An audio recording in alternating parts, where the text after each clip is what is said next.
Yeah, well, welcome to the podcast. Thanks, We made man. it, bro. It Appreciate you having me on. took us like 3 weeks, but Yeah. I've been excited for this one because I feel like you're a very honest or like genuine person, Appreciate and that. I think I, I that's really the type of people I want on my podcast that are willing to express how they feel, talk about things, and like always, I always tell everyone this is a safe place to explore ideas, perspective, experiences, and to just have a good conversation. Okay. So just try and act like the camera's not on. These mics aren't on, and we're just having a good conversation, you know. Okay. And I might be checking my phone every once in a while because I'm broke. I only have one camera, and the camera has a bad battery, so it always cuts out. And I use that time as an intermission to put in the new camera battery, ask you how you're doing, see how you're feeling, you know. Okay. Yeah, So. no, that works because I can already feel my mouth getting dry. So Oh, intermission, if I'm you want probably. water, I can get you some water. Is that cool? Yeah. Thank you. Hey, that's part Sorry, of the dude. I know pod, you we're know? about This to. is real. No, I'm joking. All right, I'll be back. Sorry, man. No, you're totally fine.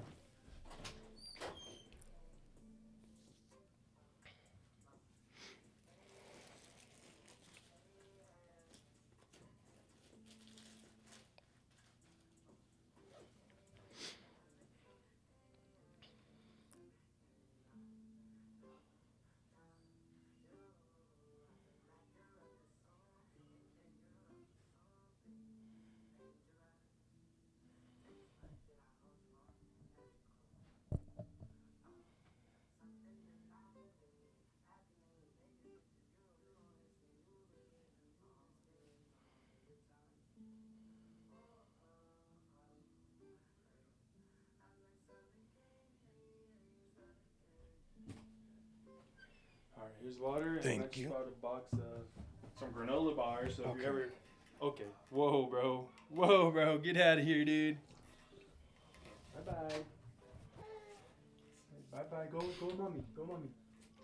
Thank you. Close the door. Close the door. Thank you. Miles. Okay. All right. Well, I guess to get started, let's go in that direction that we were talking about with like patriarchy, I guess, and like Christianity. Maybe do you have anything specifically you want to just get into? I can kind of form a question that Form a question. Okay. Let's go from there. Uh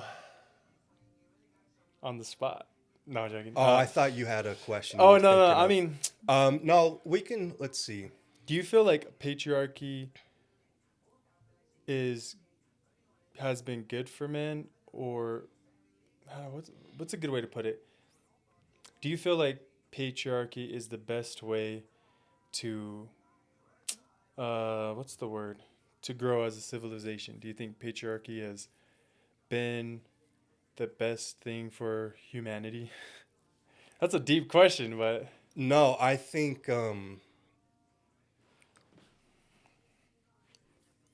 definitely not. But part of the reason is they're the people that lead the world in government, stuff like that. There's never enough honest people doing that to where you can trust their intentions and trust what mm, where they're trying to lead you. And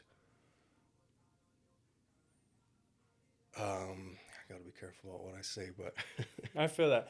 I mean, at the end of the day, I personally feel like you don't need to be careful. Like I would say patriarchy has turned men into weaker emotional creatures than stronger emotional creatures because you can use your power and money to cover up all your weak spots and then you become blind to all the things that you aren't doing. So it's like I feel like patriarchy in a way really covers up a lot of men's insecurities and weak spots so they yeah, don't have to work on it because it's like, oh, I don't have to work on this because I have money. I have friends, I have like influence and like all those. If you strip influence, money and control, like who are you? And I feel yeah, like that keeps the average man safe is knowing like, oh yeah, I got money, I got cars, I got bitches, I'm good. And it's like, well, I was watching a podcast recently, Club 520 podcast. You heard of that? mm-mm. Do you know who Jeff Teague is? Former basketball Oh yeah, player. yeah, yeah. So he and a couple of his homies have a podcast, Oh. Club 520, and it's really taken off. They've gotten sponsorships and stuff, and so they have this girl on there that's like their bartender. She'll make them a drink Mm-hmm. every episode, and they were talking to her, and she was saying that basically, if she was with a man that had a lot of money, that would give him like a pass to go sleep around with whomever because he was bringing in the money. She said she wouldn't like it, but she knows like that's how it is. Mm. And I was like, man, it doesn't have to be like that though. For You know, real. like you don't have to accept that. This all goes back to standards that have been set by a lot of times white men, Mm. in my opinion, and everyone just following suit, like Yeah. get in where you fit in type, like, Yeah. It's almost like the reason why it's been like that for a while is because we almost strip the important parts of the human soul, and we start to. I always use this thing, but like we attach ourselves to those things like money. We attach ourselves to an image, and so like in patriarchy, if you have all the money, you automatically feel like you're that guy. You deserve all these things mm-hmm. instead of like what really matters. Like, are you loving? Are you understanding? Are you empathetic? Are you flexible minded? Not flexible. Pause on that one. But Yeah. but like yeah, you know what I mean. Like, and like what you said about her is probably also like a small microaggression of patriarchy, or like it shows you that even she's a victim to an extent of patriarchy, because she feels like, oh, if she's with a guy with a lot of money, automatically he can do whatever he wants, Mm-hmm. which goes back to patriarchy. And like men with fragile egos, they're protected through this like through this system of patriarchy, where like, oh, I have the money, I have the influence, I can create reality with this money, so therefore I'm God, or like you get a God Mm-hmm. complex. I can do whatever I want, and you have to listen, because if you go somewhere else, you're not going to get this lifestyle. And like that's her attaching herself to that money and that image of, oh, why not just have self-respect and dignity and do my own thing, and someone who loves me for me will come along. Yeah. You know what I mean? Mm-hmm. It's crazy. And that's one thing I don't like about any religion, and I guess specifically the LDS Church. It's hard for me because they truly believe that only men hold the power and authority of God, and that's already to me a red flag, or like very detrimental to a human's psyche. Yeah. Like a child, a man who grew up, born and raised to think that only he and men like him are worthy of God's power to basically bring about whatever you want, can really make you just like look at women differently already. Like, women don't hold power, they hold responsibilities. And Mm-hmm. that's completely different. It's like, nah. Honestly, women are more intuitive and more spiritually in tuned on like a more, I would say, like instinctual level than men. But I feel like, again, it goes back to patriarchy. That system helps men feel those like weaknesses or insecurities or incapabilities by just placing material things as armor on top of their fragile egos. Yeah. You feel me? No, I do. I feel like I'm just rambling, but No, this shit I'm sound just philosophical. trying I to ain't gonna gather. cap. No, I'm trying to gather my thoughts. No, because I agree with you. Just a lot of things. I don't believe in organized religion, period. Hmm. And so that's a big thing for me. If you're part of religion, like I have a ton of family that's still Mormon and stuff. Um, just be good people. Don't judge Yeah. others, and I don't Yeah. care what you believe in, for Yeah. the most part.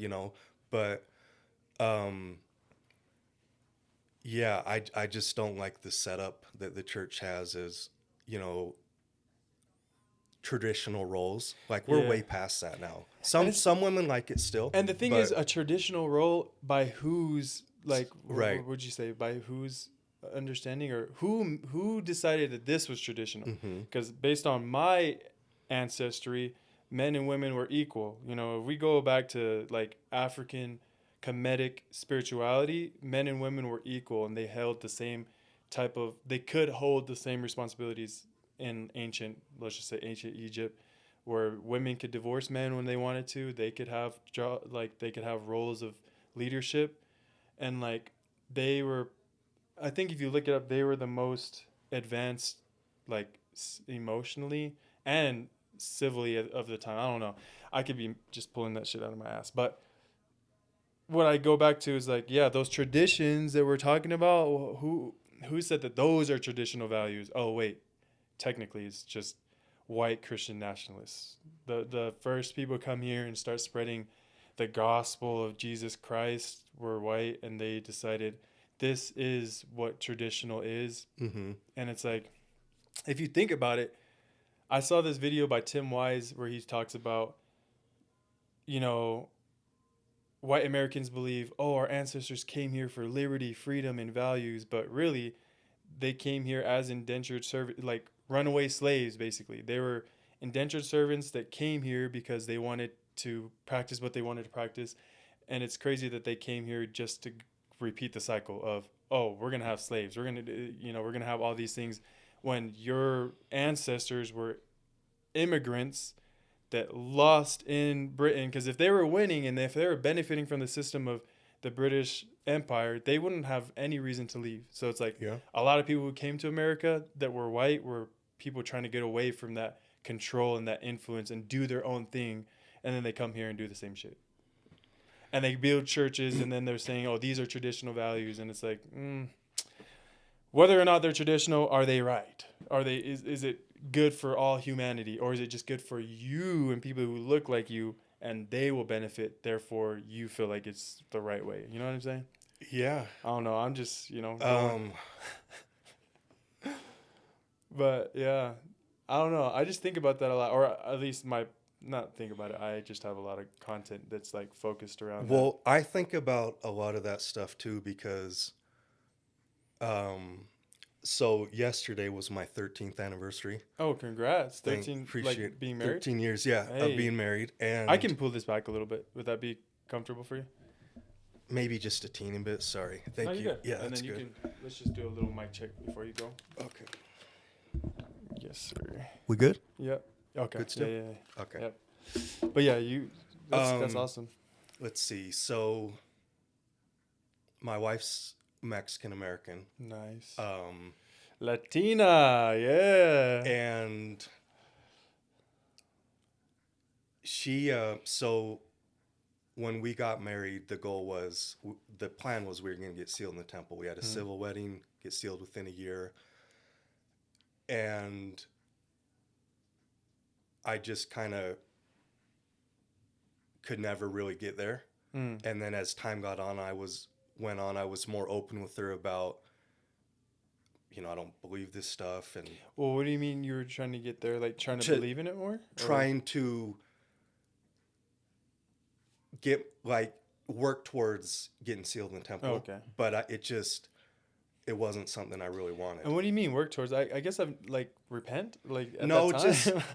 just from what I understand, like if you have a civil wedding, I think you have to wait a year. Oh, I see. And so it was just like we had a year to kind of work towards it, because we had to wait and everything, and it just was never something that I truly wanted. And it took me, I'm 42 now, it took me until my late 30s to be open with my wife, like, hey, I'm not part Was of she the all church in? anymore. She or was she kind of like following you? So the thing with her is she's a convert. She had a really rough life growing up. Alcoholic father, tons of abuse, poverty. And she found the church. She's from California, moved out here when she was 12, 14, something like that. It was her safe space because she'd go to bed at night and pray that she'd either pray that it would be morning or pray that she'd be 18 so she wouldn't have to deal with her dad anymore. Like, it was really, really sad stuff. So the church was her safe space because she didn't have to be around her dad when she was... And her dad was okay with her going because he's like, oh, it's godly stuff, religion, that's good or what? Um, he had no involvement in anything. Mm. Like he started drinking and smoking, I think when he was like 12 years old, Damn. and was just There's drinking probably his some whole. trauma there too. There's so much stuff. I mean, my wife on her side of the family have legit cartel members, Mm. and to go out to see them on their property,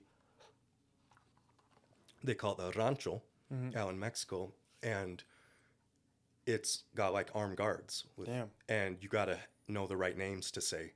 And so my wife's, so my mother-in-law's family at one point was going to hurt my wife's dad. Damn. Like there's just so many stories, but um, point I was going to get at was, so it was my wife's safe space, and you know, time went on, and I realized more and more like I can't fake this life. Like Mm-hmm. I don't want to be a part of the church, and because I had people telling me like, well, can't you just go for your wife?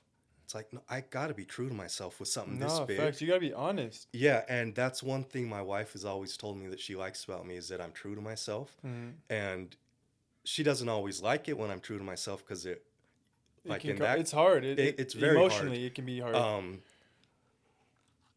But I've always felt good that she's pointed that out, that she's liked it, because it's felt encouraging that I Mm-hmm. can stay true to myself. But as time has gone on, so we have an 8-year-old daughter. She got baptized earlier this year. What was your reason for that?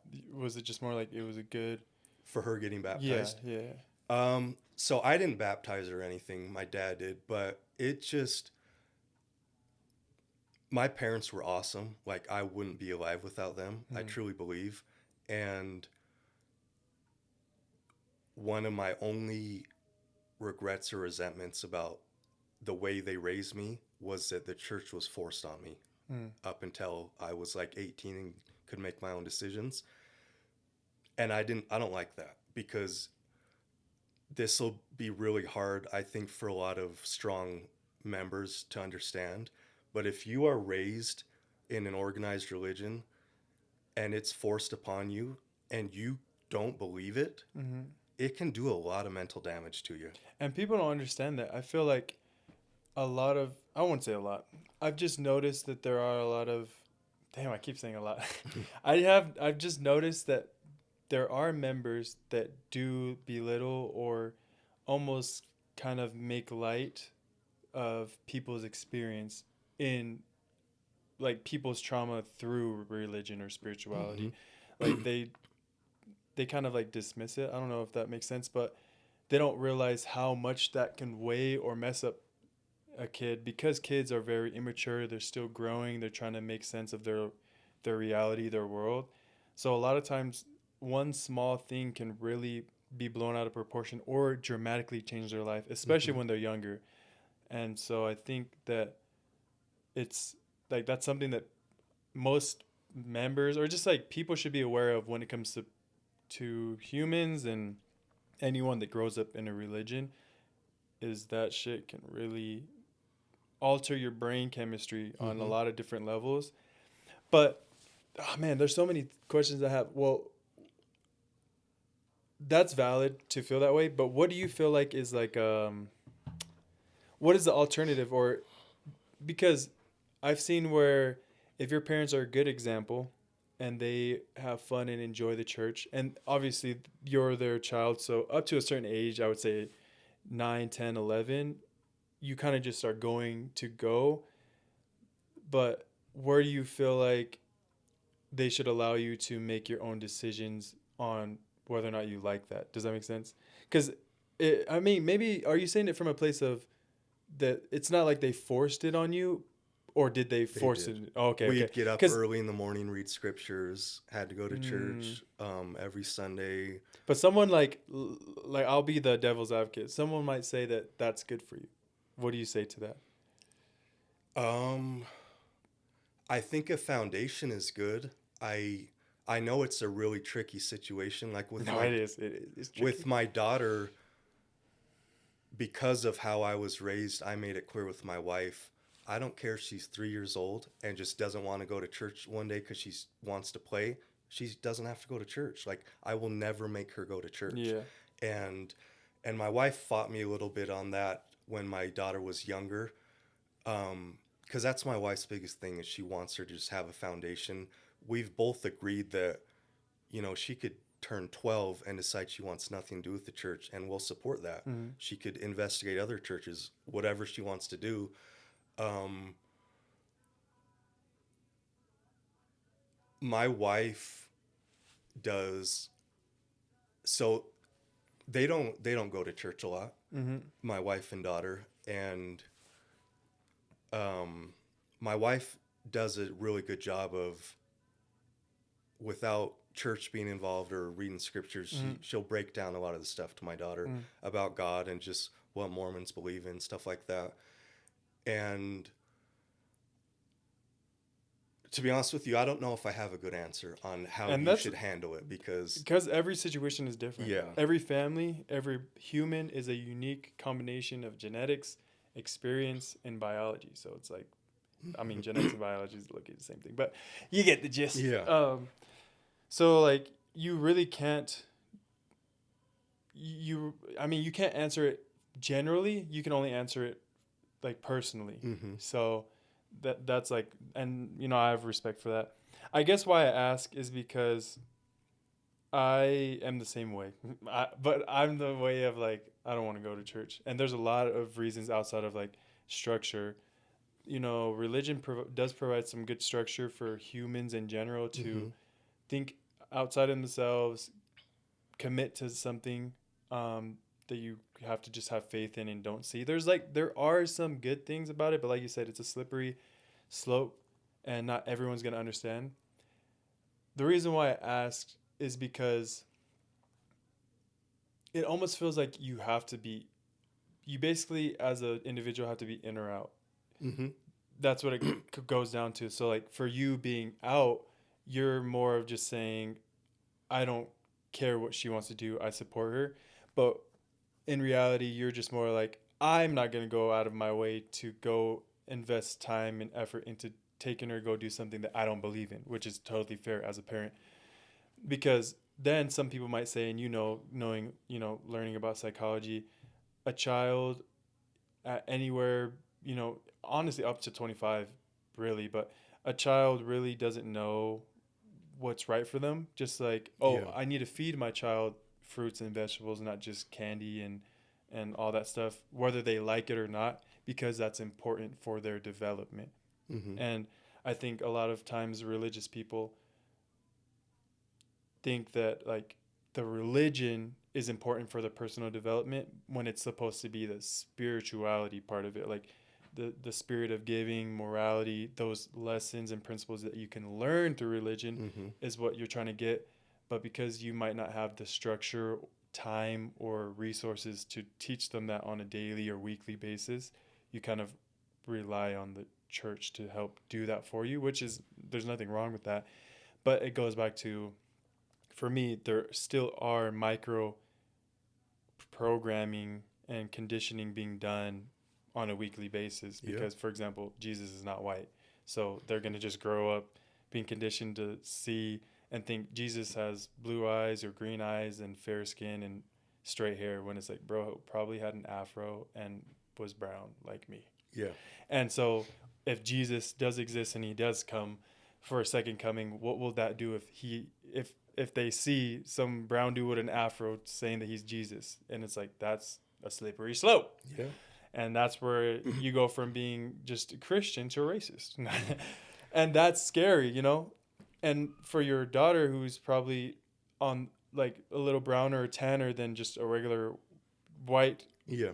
white person, is going to church, and that also can like alter her brain and just how she views things, when you learn in the scriptures of the Book of Mormon that any shade of brown equals evil and darkness, and only white is right. That's literally, unfortunately, one of the lessons in the Book of Mormon is, It's one of my biggest problems I've yeah, ever had with the church. it's like Nephites equals white and fair and beautiful, and Lamanites, lame equals brown and dumb and evil and mischievous. And it's like your daughter being technically in this scenario of belief a descendant of technically the Lamanites, it would be. It's like, um, how does that affect a young girl and growing up? And like, that's crazy.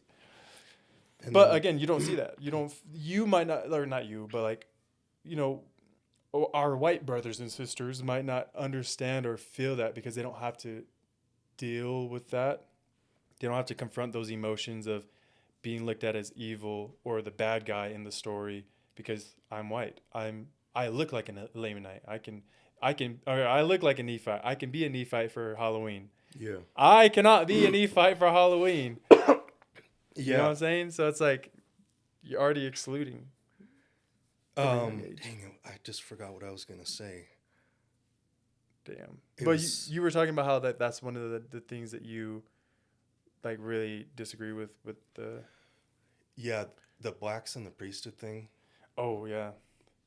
Have you done any research on that, or do you know? Like, I know that when it comes down to it, it just goes back to racism and public pressure.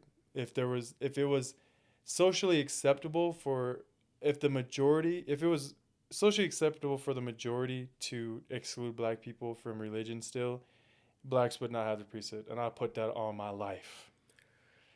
Once it became socially pressured to involve black people in that way, that's when things changed. Or according to some believers, it's like, oh no, that was just God, waiting for the right time. It's like, God is always convenience. That's interesting.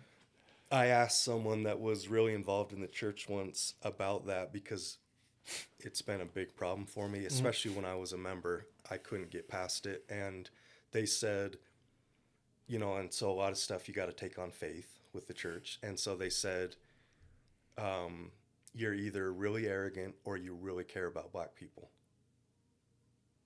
And Damn.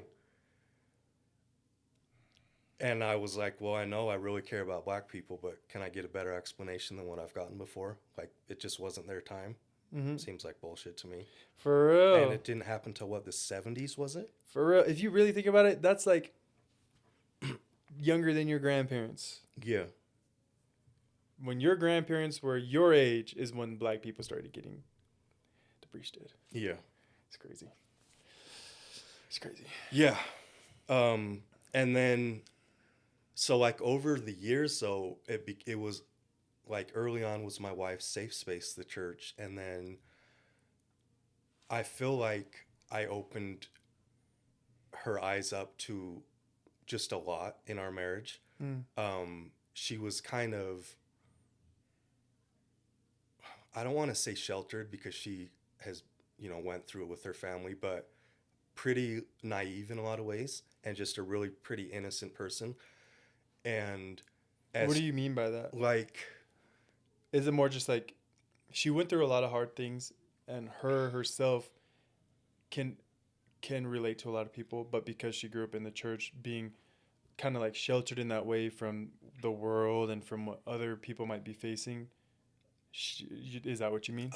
no, so she didn't, let's see, how should I explain this? Or is it just more like she just sees the good in the world more than the bad, even though the bad is like really fucking up the world? Along those lines, like she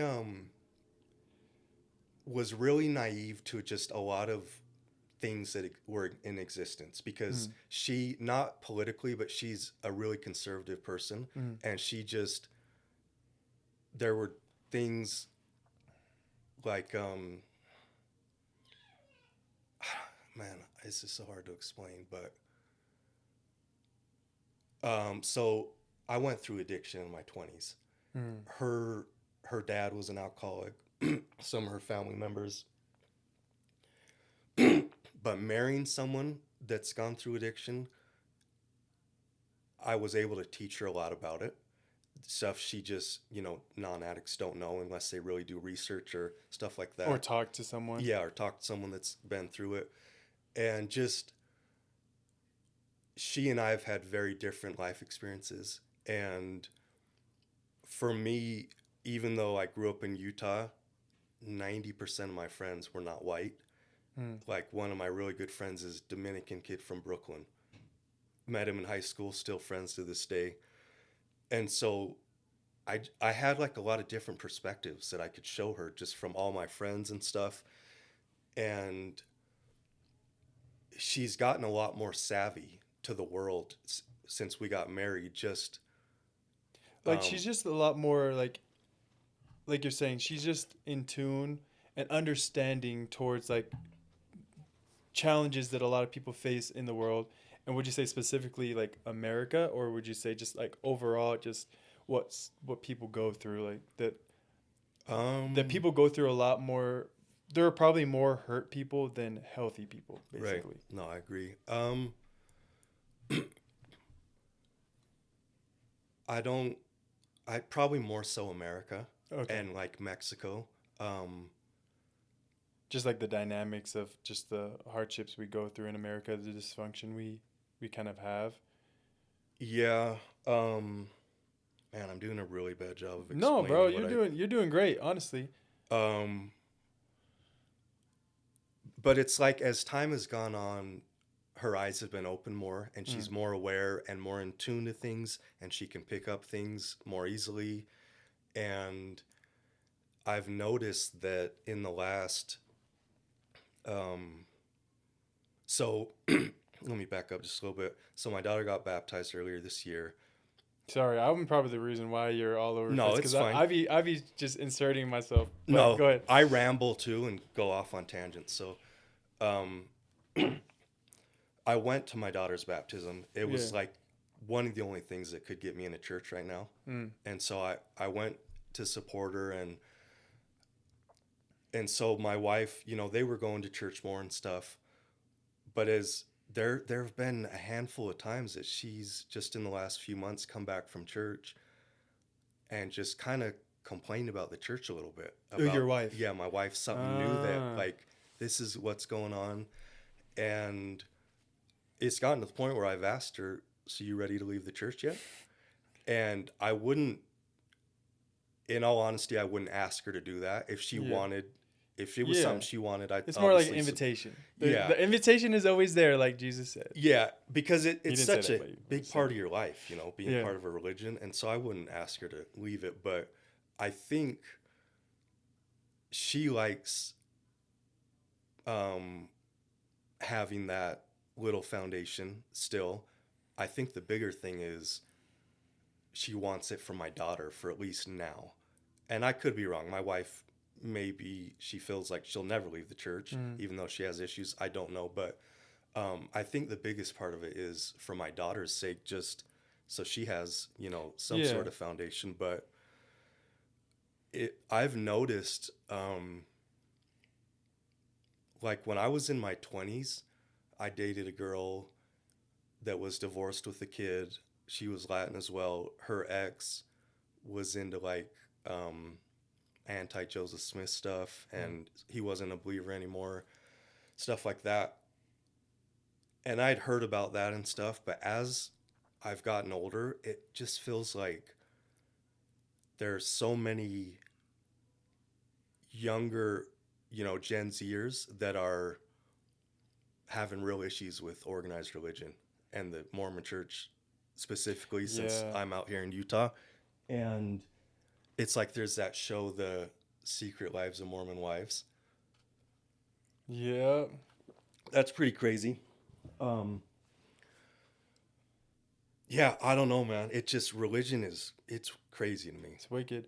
Okay, wicked is the wrong Yeah, word. I I know didn't what mean you it like meant that. though. I I know what you didn't. meant. But it's more like once you once you do deep dive research, factual research on how American religion was started, a lot of it does go back to racism and like ignorance. Maybe not always from a, like, not from a hateful place, more just like white men who didn't understand anyone and were put at the top of the food chain found religion as a way to influence and control people easier and for longer, is what it goes back to. Like, at the end of the day, Jesus really was trying to teach spirit of the law and anti-establishment, and that the new law is to basically create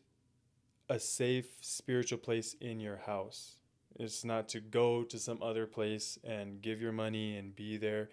Like, you should have community and you should be around like-minded individuals, but your home should be the spiritual foundation of your life, not the church. And I think Mm-hmm. a lot of all organized religions preach that the most important thing is to attend church and to be a part of it. There's loopholes, and there's ways they can say, oh, we're about family, we're about this and that. But if you are about family, why not promote families being at home, taking care of their kids, and developing them to be good humans then? Yeah. I mean, you could say that, oh, we do through the scriptures, through our teachings, but it's like, I was born and raised in the church, and I was not, my family was not affected by those good parts of the teachings. Not Yeah. not to like throw my parents under their bus, but at the end of the day, they had traumas, they had things that they went through, and the church didn't just change them. And of course, my parents, they're the ones, or it's mostly my dad. He went through a lot of stuff, and like, the church didn't just like change him at home. It might have changed a lot of other perspectives, but like, still at home, he struggled with a lot of things. And what was the church doing if they were trying to get these people to come in, trying to get them to pay tithing, trying to integrate them into the church, right, into the ward? What are you doing to help pour back into them in their home? Yeah.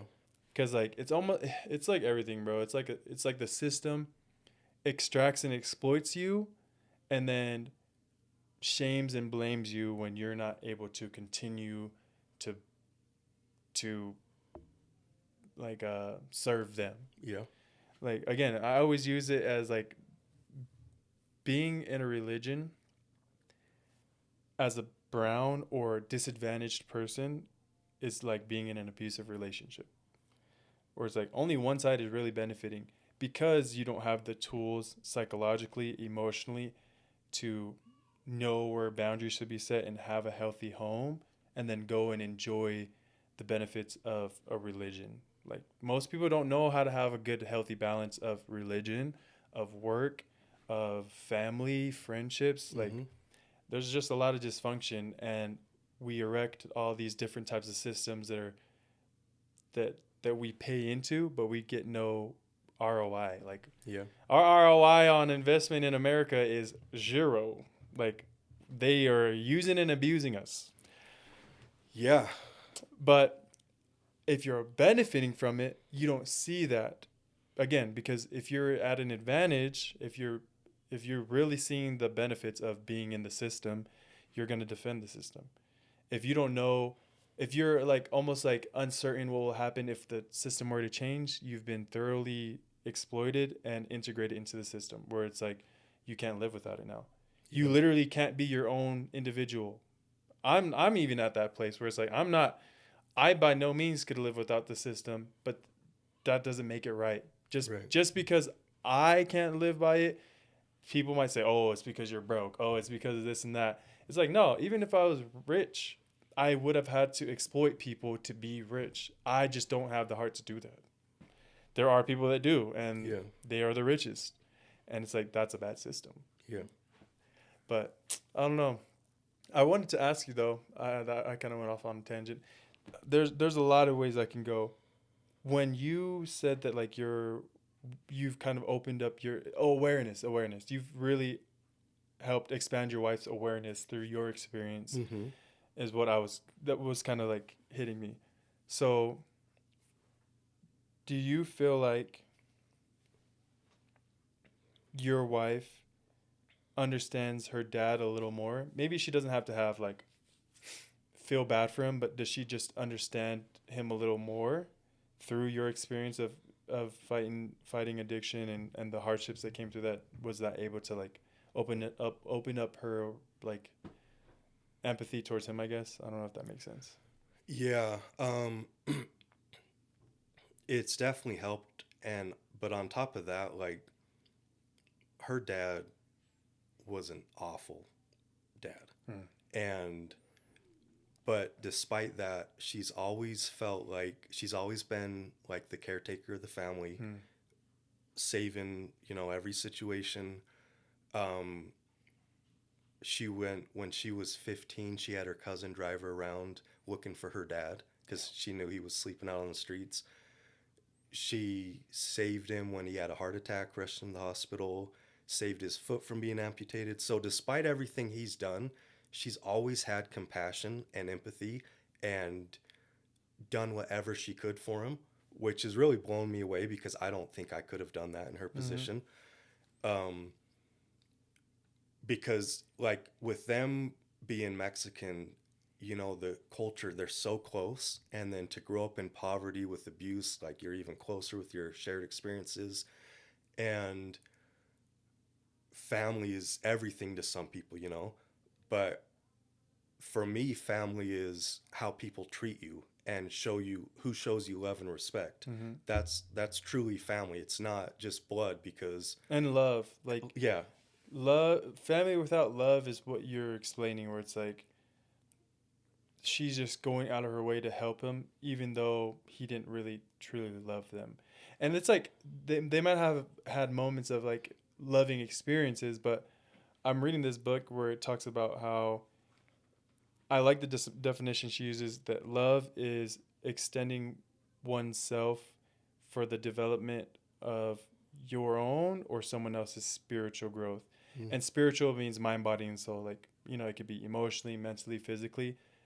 Encouraging and uplifting someone else or yourself is like one way to truly define like love, in a way where if you can say that, at the end of the day, no one's perfect, but they did their best to like raise me in those ways and raise themselves, and that sometimes that's part of it. You can care for someone else and encourage them, but if you're not encouraging yourself, that's not like a true way to love someone. yeah, In a relationship, it's both ways. I have to love that person and encourage them and be there for them and help them as much as I can, but I also have to help myself.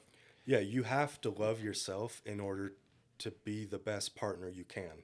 And to And love, yeah. yeah, and exactly to love, to show the love that you want, Yeah. like, and so yeah, that's something I've always struggled with Yeah. is self love and Yeah. um, I mean, I feel like a lot of people do, yeah, especially, yeah, especially like in these times where it's so hard to work on yourself or give yourself time and space and just like healthy healthy coping mechanisms, and then help someone else is just almost like non-existent in this life. yeah, And there are people that might say, privileged people that have time and money to and resources to do that for themselves. They don't understand what other people go through hmm, that don't have the time, don't have the capacity to create that type of environment to then enjoy, if that makes sense. no, it does for sure. And do you feel like, so how many siblings does your wife have? She's got two brothers and a sister. Are they all on the same page with that, where it's like, damn, I went through a hard life with our dad being an addict and like really putting us in tough places, but I'm going to do my best to contribute to the family? Um, so her older brother kind of became the man of the house at like 18, Hmm. and so he helped out a ton, but he got married, early on.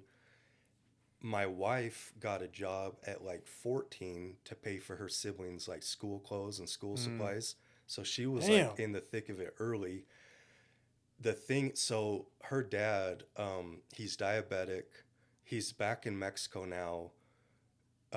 He's never ever taken care of himself. So my wife has gone over countless times to explain to him, these are your medications. This is when you need to take them. She's written it down on account. Any way you can try and teach him, she would try, he would never take care of himself. And it got to the point where he almost lost his foot just barely in Mexico. And it, so we didn't think he would make it much longer. Like I'm shocked at how long he's made it this, because he hasn't had a quality of life It sounds in, like it. like, it's, Yeah. and he's not there fully mentally anymore. But When you say that, do you mean like he's? Is it just more because of the drinking and like? no, I think it's he got this big infection where, like, he literally had like maggots on his foot, Damn. and the hospital couldn't do anything else for him, so they just sent him home. He's staying with my wife's aunt right now and her family, and it's affecting him mentally, the Damn. infection and stuff. So, but we all thought he wasn't gonna make it, and I'm pretty sure he thought the same thing, because he had my wife's aunt call each of his kids. He basically wanted like forgiveness on his deathbed, and out of the four kids, I don't think a single one of them forgave him. Hmm. I know at least one of them refused to talk to him. Period. So, like, he really did some damage. So my wife was the only one of the four that was kind of okay with helping him when she would help, that would kind of willingly do it. Her sister helped a lot too, but she, they just all have their own complicated relationship. There's a little bit of age difference with each one of them. So her sister's the youngest of the four, so they were able to shield her from some of the stuff that they went through. Her older brother's the oldest of the four, and so he went through the most. Like, it's just really crazy. But And would you say that they're a traditional Mexican household? um yeah, I mean, they love to get together. They love each other. Carne asadas, just big Yeah. meals. They The speak more the merrier. Spanish. Speak Spanish. They do they like celebrate like Cinco de Mayo and all that stuff. No, not Cinco de Is Mayo. that even a Mexican thing? I don't. That's something we should. Yeah, We gotta it fact might check that more be bitch. Mexican American type thing. Oh, I 'Cause didn't even know that. I've never. We've never celebrated that, Yeah. and but What was your experience then, like marrying her and meeting her family, like as a white dude?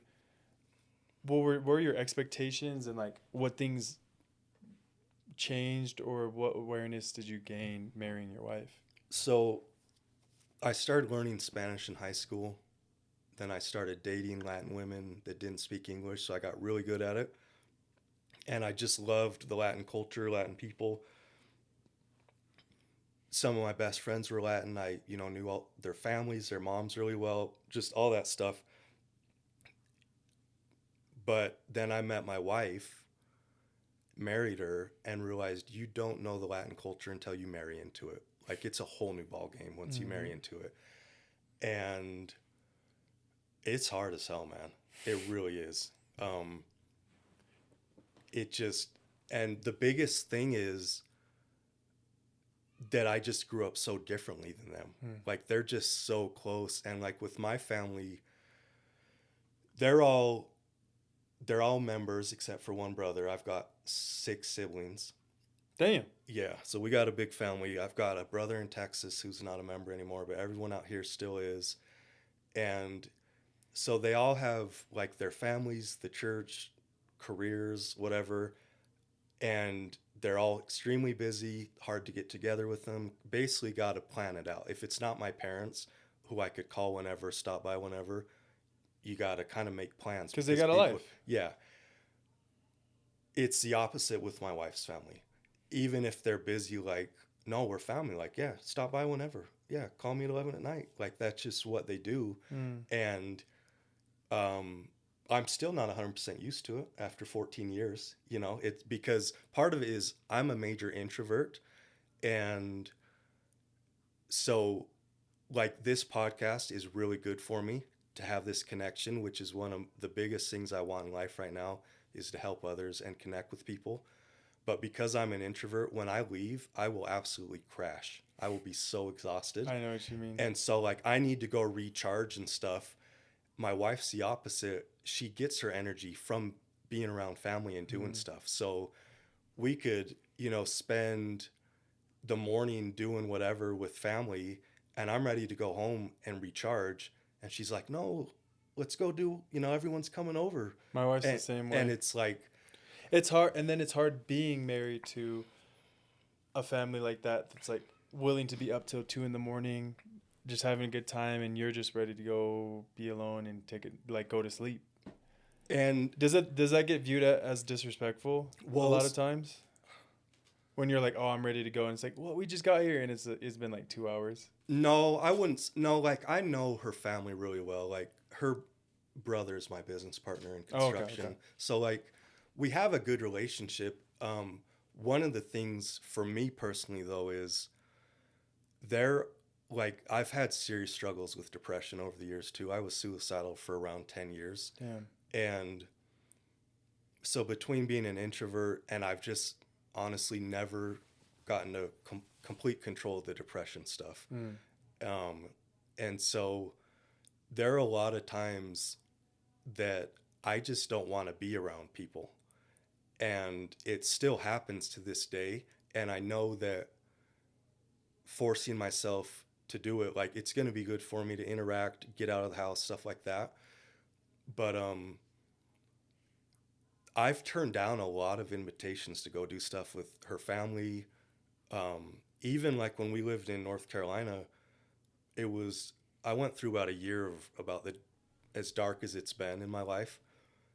My wife and daughter would go do stuff all the time and I would just stay home. And that's not good for your Mental marriage, health. mental health, like the connection with your family. Oh, I didn't even think of that. And then my wife's brother recently we were talking and he said, you know, a lot of times you're not around, like when your wife and daughter go out to eat, you don't come. And he said I feel like it's because of me, you resent me. And so there's that. And then back in North Carolina, my wife has a sister and her family out there, and it was the same deal. I would turn down hanging out with them all the time.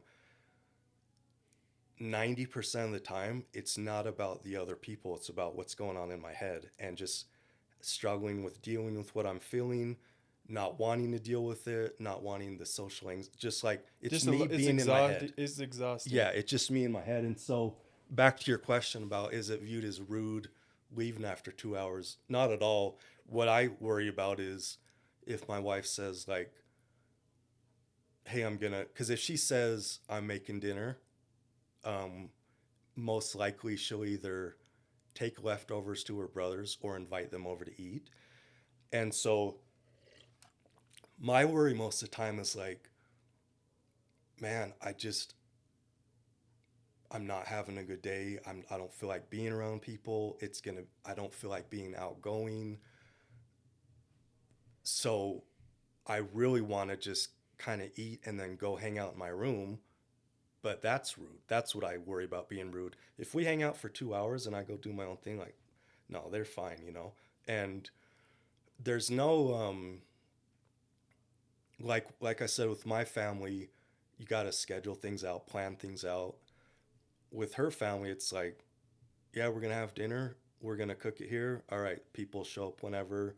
Dinner might not be ready for 2 hours, an hour, and you're just chilling. And it just, That can be exhausting. yeah, it's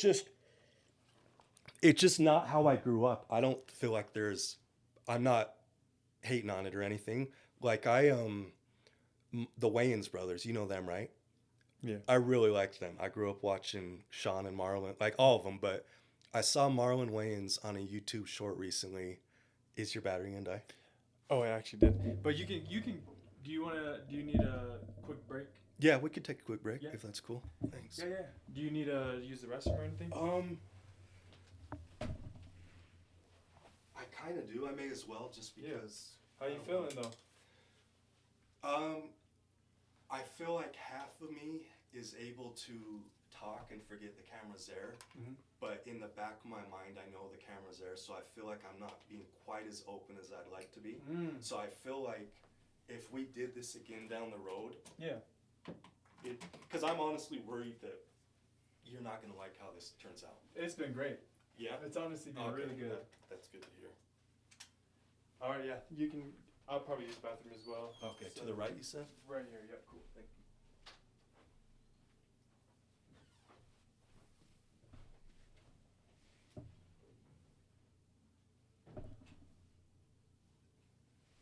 Well, while our guest Austin is in the bathroom, I'm just chilling here. And if you're listening, thank you for making it this far in the podcast. I'm very grateful. At the end of the day, I'm just doing this for fun and to spread awareness and have a good time and kind of model good conversation. There's no real topic. I just want to get people's opinions on certain things, and that's what we're doing here. So, yeah, if you've been listening this far, please like and subscribe and download my video. It really helps with my engagement. I do not get paid for any of this right now. I've actually put in lots and lots of money, and no return on investment so far. But maybe 3-4 months from now, it'll pay off. If not, it'll just be good digital diary for my kids. So, or for the world, for my brothers and sisters. So, yeah, I'm probably gonna use the bathroom as well. So, yeah, I hope you've been enjoying it so far, though. It's been good. It's been real good. It's kind of awkward now, but while he's still gone, let me just share something, food for thought. So, did you know that? I went blank. Never mind. We'll just wait till he gets back and continue this. But again, very grateful if you're watching to this point, and we'll get back to you soon.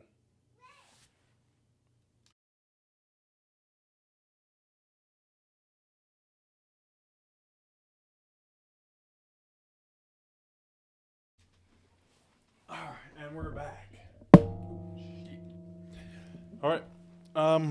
Well, let's continue. You were saying the Marlon brothers. Oh, the Wayans brothers. Oh, shit. So they have like 10 or 11 siblings in that I family. did not know that. Yeah, there's a ton of them. They grew up in the projects in New York, dirt poor. And Marlon was talking about like how like they wanted to make sure they all made it. Now, they didn't all make it like as famous comedians or actors, but I think he said something about like getting his sister a house or something, just making sure they all made it. And I was thinking like, I understand my wife's family a little bit better after watching that because that's how they are. Yeah. My wife and her brother, my business partner, are so damn close that like, I mean, they want to. Yeah, I just felt like, man, I get her family now. Yeah. More now that I saw that. And why do you feel like it's different from the way you grew up, or like, what would you say is the reason why your family's not like that? Could you pinpoint some of those reasons why?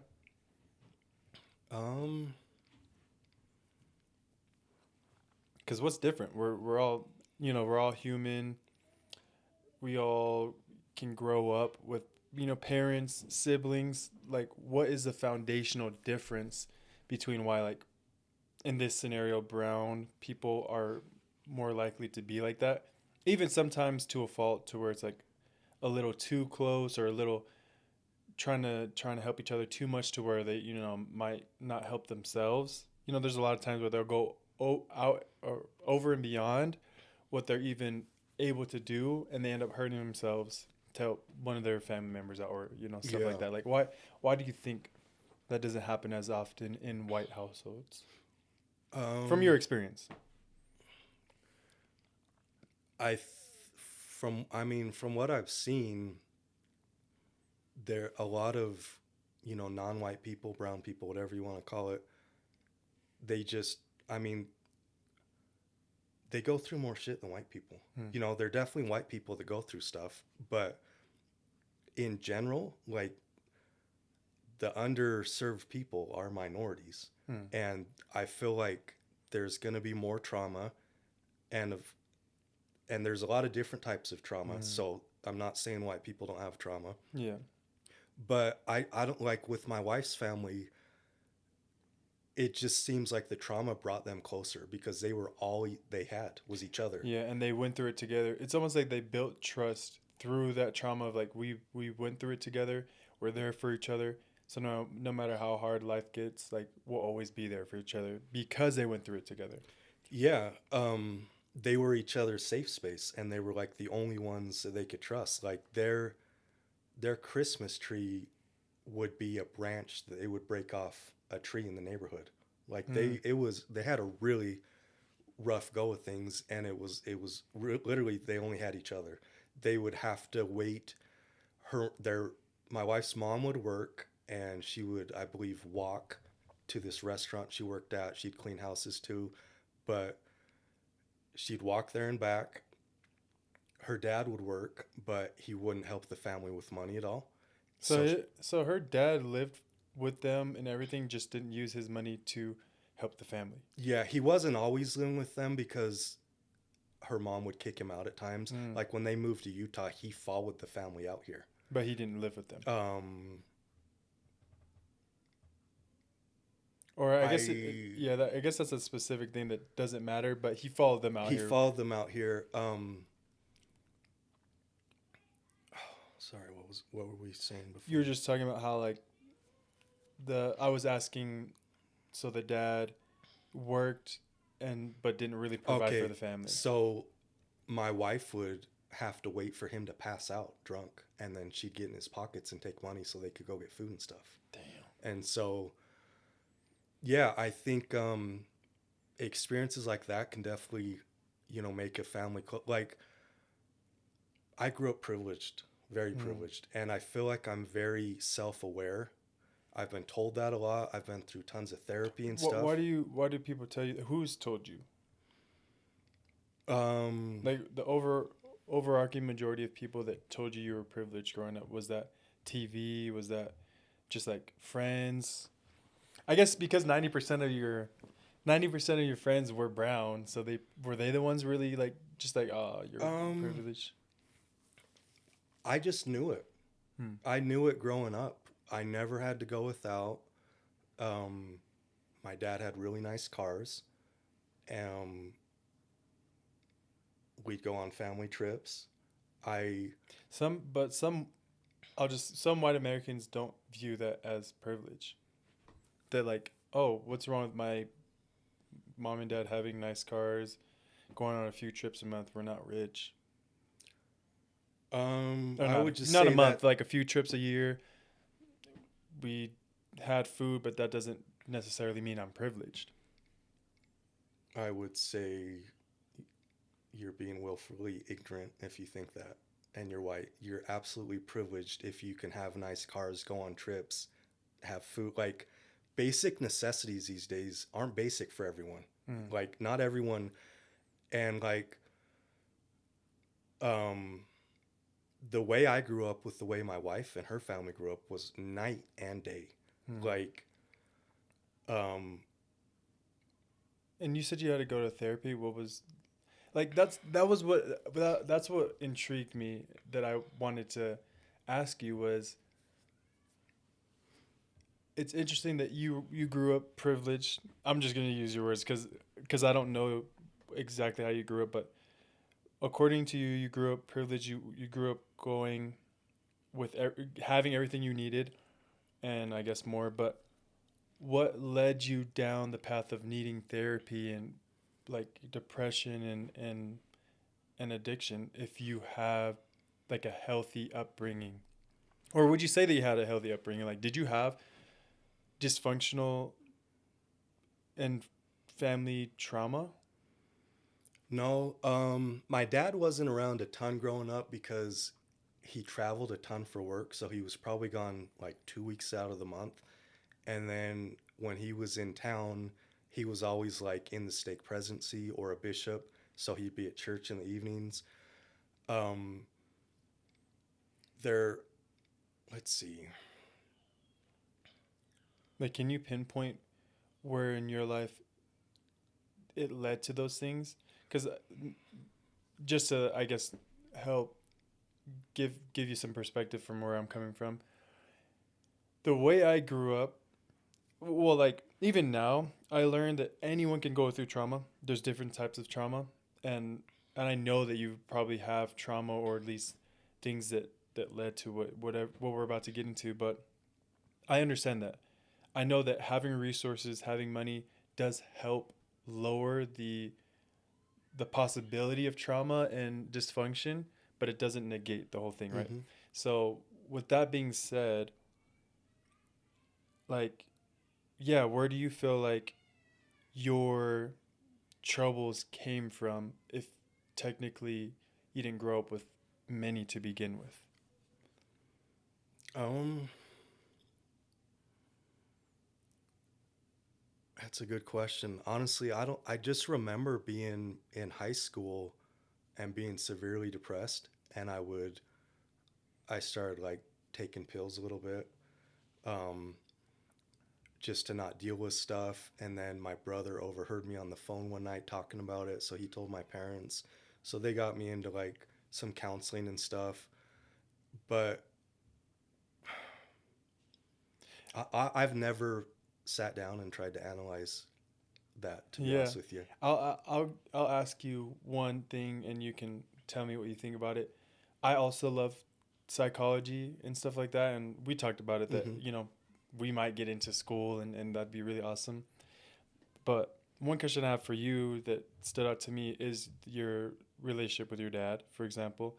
Do you feel like, or let's go here first. What was your relationship with your mom growing up?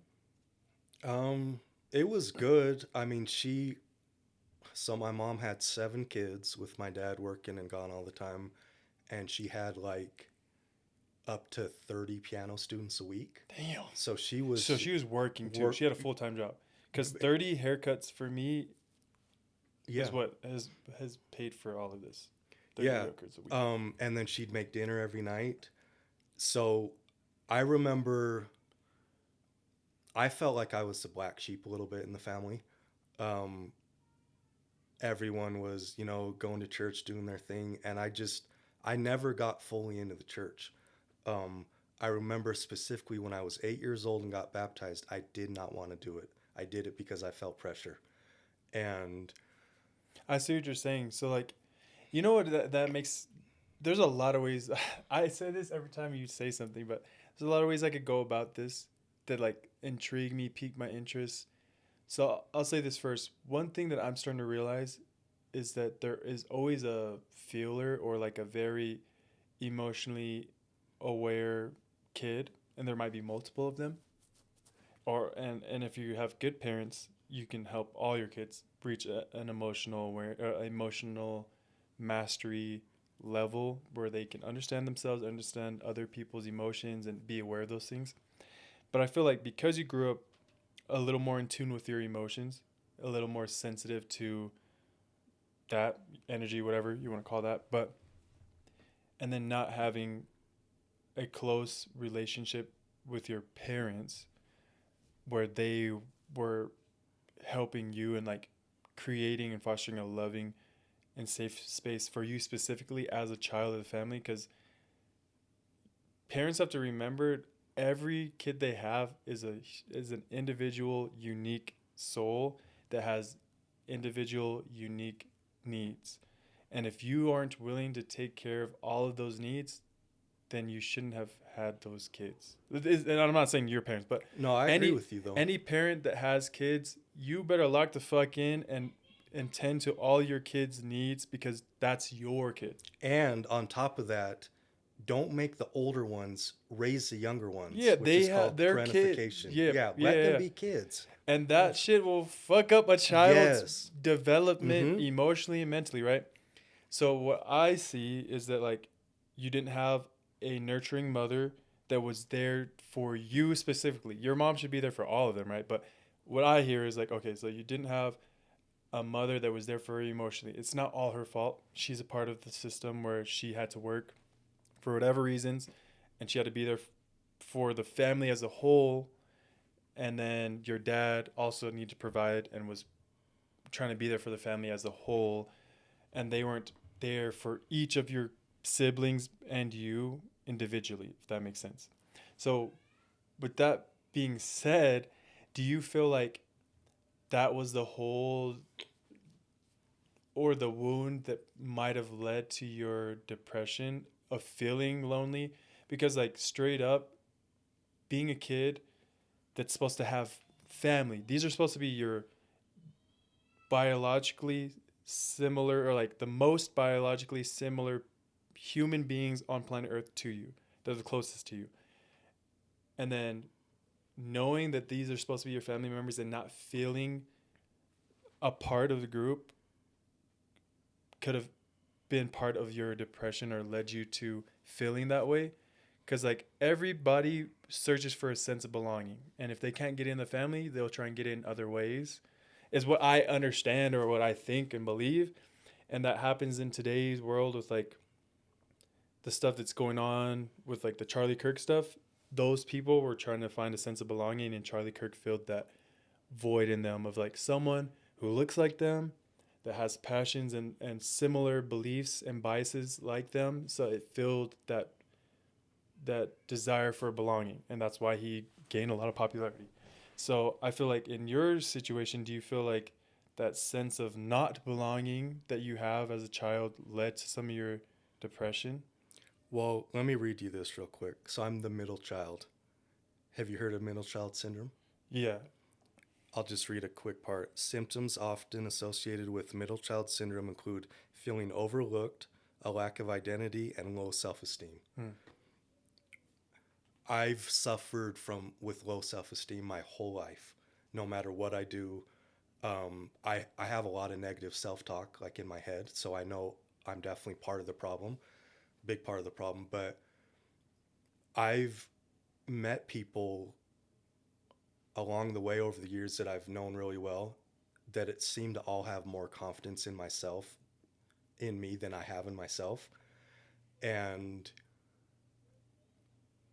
it could be, you know, what you're saying, plus like I think it could all be wrapped into I'll one. tell you that this is just my outside observer perspective. It definitely stems from there. Like you're a grown adult, and like obviously you're trying to take accountability and work through those things on your own.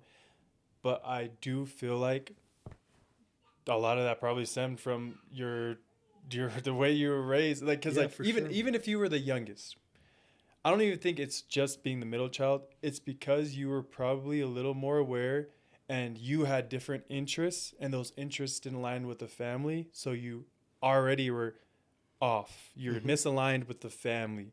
So you didn't like going to church. That's just something you are as a person. That had nothing to do with beliefs. You just didn't enjoy going to church.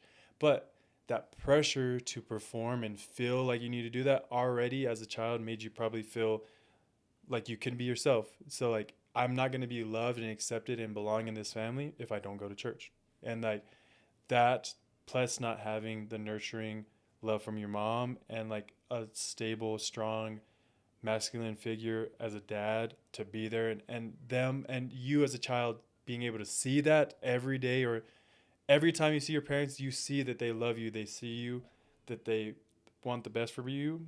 Like you didn't see that. So Yeah. like I feel like as a child you sensed that, and that's where those feelings of insecurity, those feelings of not belonging and depression probably came from. Again, I'm not a therapist, but Yeah.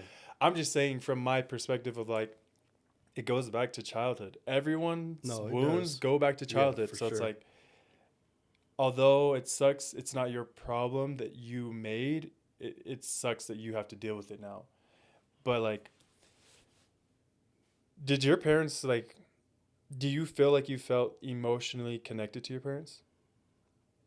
Because that is the highest form of. I feel like that's the highest form of love is feeling emotionally loved and connected to your parents. Do you feel like you had that? Probably not with my dad. I, my dad, he was never like he didn't yell or was never violent, anything like that. Hmm. But he had a bit of a temper when I was growing up, Hmm. and so with him being so we just there wasn't a strong one with him. With my mom, um, honestly, I don't remember exactly. I do know that she would take the time to sit down with each one of us at night and do homework, work on projects. So we had time together, but yeah, I mean, how much can you connect with seven kids? Yeah, and again, that's not like all her fault, and I'm not trying to blame your mom or anything, but I am trying to point out maybe where some of those hurts that you had to go through, Mm-hmm. and that and like I feel like that was your brain coping with those basic basically those childhood wounds through pills and through stuff like that, that and depression and stuff like that. Um, but again, I by no means am I Yeah. diagnosing. I'm just like very interested to like see that dang, even someone who you would consider a white American that you could say was on the privileged side of things still went through a lot of struggle. Yeah. Well, then here's another question. What? Oh, okay, I'll ask this first. What does your depression look like? Um, How I does it manifest? I isolate myself a lot. Mm. Um, that's the biggest thing is I just withdraw. And I don't know, the in the last few months I've had I don't know, like I had an epiphany, I feel like not a couple months ago. The gym is a huge part of my life, and the biggest benefit I get from it is my mental health is better all the Mm. always a lot better when I'm working out consistently. And I had this epiphany because I got in a really bad car wreck about just over 2 years ago. Damn, your life is just full of mysteries. um, I got T-boned going through an intersection, rolled my car 70 feet, ended up upside down. I went to the hospital 2 days later, and they basically cleared me. I requested specific tests, and they denied me. But I was like so out of it mentally that I didn't say, "Hey, put that in my chart if you're gonna refuse this." Anyway, um, they basically cleared me, sent me home. I was in pretty rough shape. I also have asthma, so my breathing wasn't good. Things weren't improving, and the asthma got so bad one day that I went to the Instacare, and they gave me a treatment, and they said, if this happens again, go to the ER. So not too much longer later, which ends up being about 5 6 months after the wreck, at this point I get the worst flu I've ever had, and it's just killing me. So my wife basically drags me to the hospital, and they do some tests, and they say, you've got this big hernia from your wreck. My right diaphragm was torn, so my right lung was not even functioning. They're like, you got to get this taken care of. So I was living in North Carolina at the time, but I figured, like, my wife's busy with work right now. I'll get the surgery done in Utah, where like I have my parents. I'll have support. So my wife finds me a surgeon out here, and I talked to her on the phone, and she's like, so I was looking at your chart and your notes. She said, this is pretty complicated. I'm going to need to actually have a different surgeon do this. This is kind of beyond what I typically do. So I go see this thoracic oncologist surgeon, and he tells me that my lungs, my kidney, just anything you can imagine here is Yeah. all pushed up into my chest. Damn. And so um, we end up doing a surgery, super intense surgery. I have to have a tube hooked up to my chest to drain Yeah. fluid and blood. So they said, you're going to have the surgery. We'll put you in the ICU for like 2 to 5 days, and then you'll be out in like a week or whatever.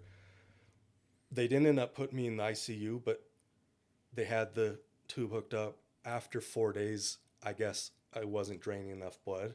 So the doctor comes in. He's like, we're going to need to put you under again. So they had to go in again. And where was I going with all that? I don't There know, was a but reason. I was invested. Okay. Oh, it was like I'm so sorry. no, this is you had me captivated. No dig. But I think we were talking about trauma, and then I was talking about how You asked how depression manifests Oh itself, yeah, right? yeah. So Oh, and you go to and the then gym. the gym. Okay, so I get done with the surgery, which is last year, early March. Within like 3-4 weeks, they clear me to go to the hospital, or not the hospital, the gym. They clear me to work out again. So I'm working out, feeling great. After a few months, um, my breathing starts to go downhill again. So I go see my surgeon, and he's like, "We're gonna have to operate again." Um, he said, "Your diaphragm is a little stretched out. We're gonna basically like fold it in half." And Damn. In yeah, half? something like that, yeah. And he said, let's get a few tests just to. He had me do an X-ray where he saw it. He said, let's get a CAT scan, some breathing tests, Yeah. just to make sure. Well, I get the testing done, and he said, your lung is good enough to where we don't need to go in right now. He said, we will down the road, but just not yet. So it went from, at first I'm devastated that he's saying we got to do a third surgery, to then thinking about it, well, my breathing is awful, and these workouts I've been doing are the hardest I've ever had to endure. It, and so it went to, I want to get this done and fix my lung again, back to devastation when he says, no, it's too early. And so I've been out of the gym pretty much since last fall. I even got on Ozempic for 5 weeks because I could not drop weight, and I wasn't obese or anything. I just had maybe like 15 pounds on my stomach to lose, and I had realized that the closest I am to being really fit, the better I'm going to breathe. It's just better for my lung. Yeah. So I got on Ozempic, and it was a nightmare. I got off after 5 weeks because It just was like you feel so gross all day long. Yeah. So sick. And I was like, this isn't worth it. And my doctor was saying he had no problem putting me on it. He said, this will be a long-term thing, you know? And I thought to myself, no, I like going to the gym too much to rely on Ozempic long-term. I wanted to kind of lose the weight, see if that helped my breathing. just and to just help extend and make sure that by the time you do get the surgery and you do get back into things, you don't have to worry about, oh, now I got to lose 40 pounds. Yeah. And he was telling me I fit in the category of people that would need it at the time. And so he was saying it would be long term, and I was thinking, no, I'm not doing this long term. So it ended up being 5 weeks. And then fast forward to within the last couple months, I had been, so discipline is something I struggle with. That's, I mean, something most Americans struggle with. I've been thinking a lot about getting back in the gym, and I know it's going to happen. And I've gone a couple times recently, but actually making it a habit.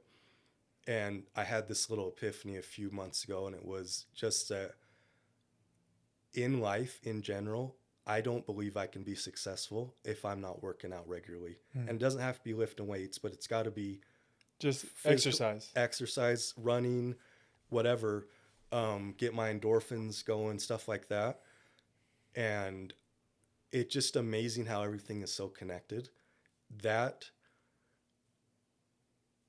is going to be, uh, in the grand scheme of things, a little thing, just starting to go back to the gym again, that will pay such big dividends that um, I'm actually really looking forward to it. And one of the problems has been it's been a long time since I've looked forward to going to the gym. And so, and I can get really stubborn with my workouts, switching them up. And so I just, this time around, I'm hoping I can start actually working out tomorrow. I hurt my back like 2 weeks ago and it's finally starting to feel good. But I just figured like this time around at the gym, I don't have to just do weights like I was doing. I could do kettlebell, whatever, body weight stuff, just Mhm. switch it up. Something that I can get into. And yeah, it's something I'm just really excited about No, I actually. feel that, and and that's like definitely gonna like helps with your depression that you're going through. Yeah, my Well, I wanted to ask, or I wanted to get your thought on this. Do you feel like if they would have did those tests that you were asking for, that they would have caught this earlier? um possibly, to be honest with you, it's something I hadn't thought about until just, I think, like last week. I was talking to my mom about it, just the whole thing, how it's the wreck has changed my life so much, Yeah. like my day to day, just the breathing, physically, all that stuff. And she was talking about, she's like, you might have a lawsuit on your hands. Hmm. And I was like, wow, I never thought about that, but I really might. Like, I really went through it after that wreck. The wreck. And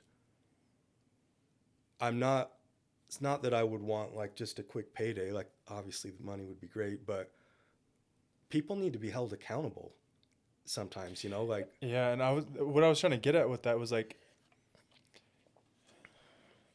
if you were black, you might have assumed that they're denying you because you're black, which is a fair assumption. mm-hmm, But like the fact that they denied you those things for whatever reason or didn't catch this almost shows that like the quality and competency of America is going down mm-hmm, to where it's like it's affecting everyone. yeah, It's like, my black brothers and sisters, they're going through it, but now it's like, damn, everyone's going through it, which makes it even more unfortunate for like trying to repair the foundational black American, like, just like all the trauma that has come from just like the founding of America.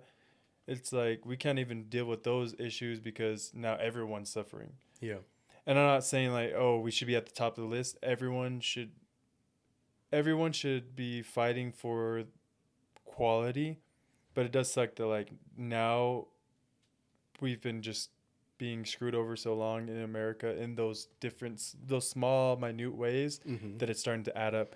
Because I'm still very grateful to be in America and it's still a great country. There just are things that are affecting us in the worst possible ways. I feel mm-hmm, like I don't know, but yeah, it's like yeah, there's just a lot there. But um, going back to that, when you said that you dealt with addiction in your 20s, was that because of the depression or what made you get into yeah. that? So, Do you want more water? is that all right? Yeah, yeah. Let's take a quick little intermission. Appreciate it, man. Yes, Thank sir. you.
cookie? No, I'm okay, thanks. You sure? Mm-hmm. It's the best.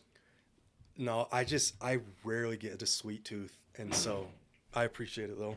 But more for me. Yeah. Okay. So what were we talking about? You were asking something about the addiction stuff. Mm. Oh, was it depression related? You were Yeah, saying? like what led to your So I've always had back issues with some discs, even when I remember being 17 and my back hurt so bad I couldn't play basketball because I would play ball all the time. And so starting like in my early 20s, I got prescribed a ton of painkillers. And I eventually got prescribed methadone. Are you familiar with that at all? Very strong, very long half-life, which means it stays in your system a long time. Very easy to overdose on it because of the half-life, which I have done before. And what? Damn. so the thing about the pain meds was when you take that, I realized I don't have to feel anything. I don't have to deal with my depression because I don't, I just don't feel anything. I'm numb when I'm on these painkillers. And it took me, luckily, I saw what was happening, but the addiction had already started. Sudden. Yeah. And so I actually went to my doctor and was like, hey, I want to get off methadone. And he said, that's the best news I've gotten all day. But it wasn't that easy. So I've been to treatment a couple times and stuff. But yeah, it's like there's always, I had a therapist tell me once, and so I'll just give his opinion, but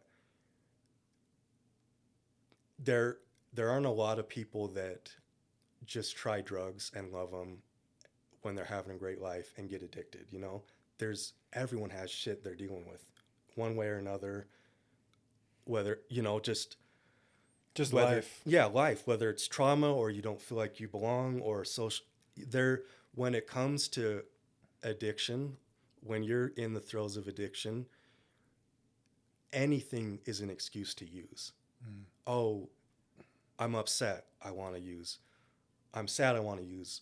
Oh, I'm in a good mood, well, let's make it better. Like everything. It used to be that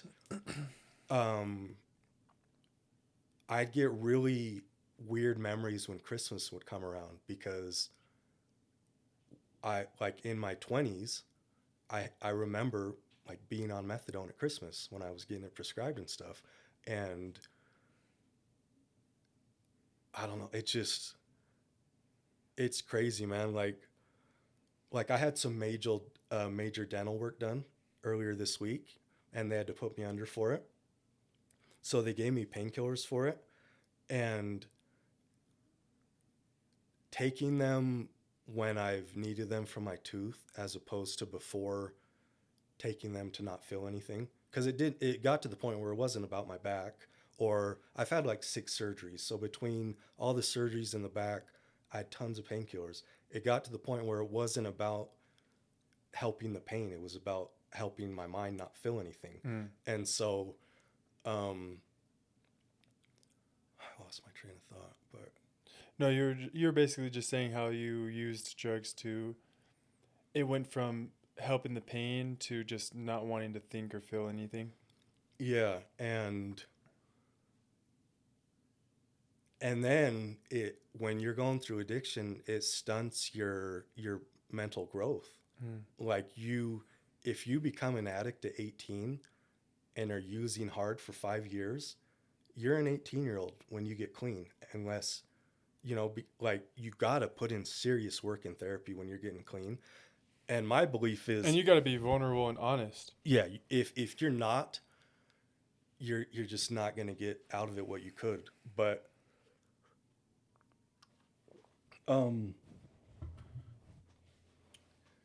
shit, sorry. No, you're good. I'm just so fascinated.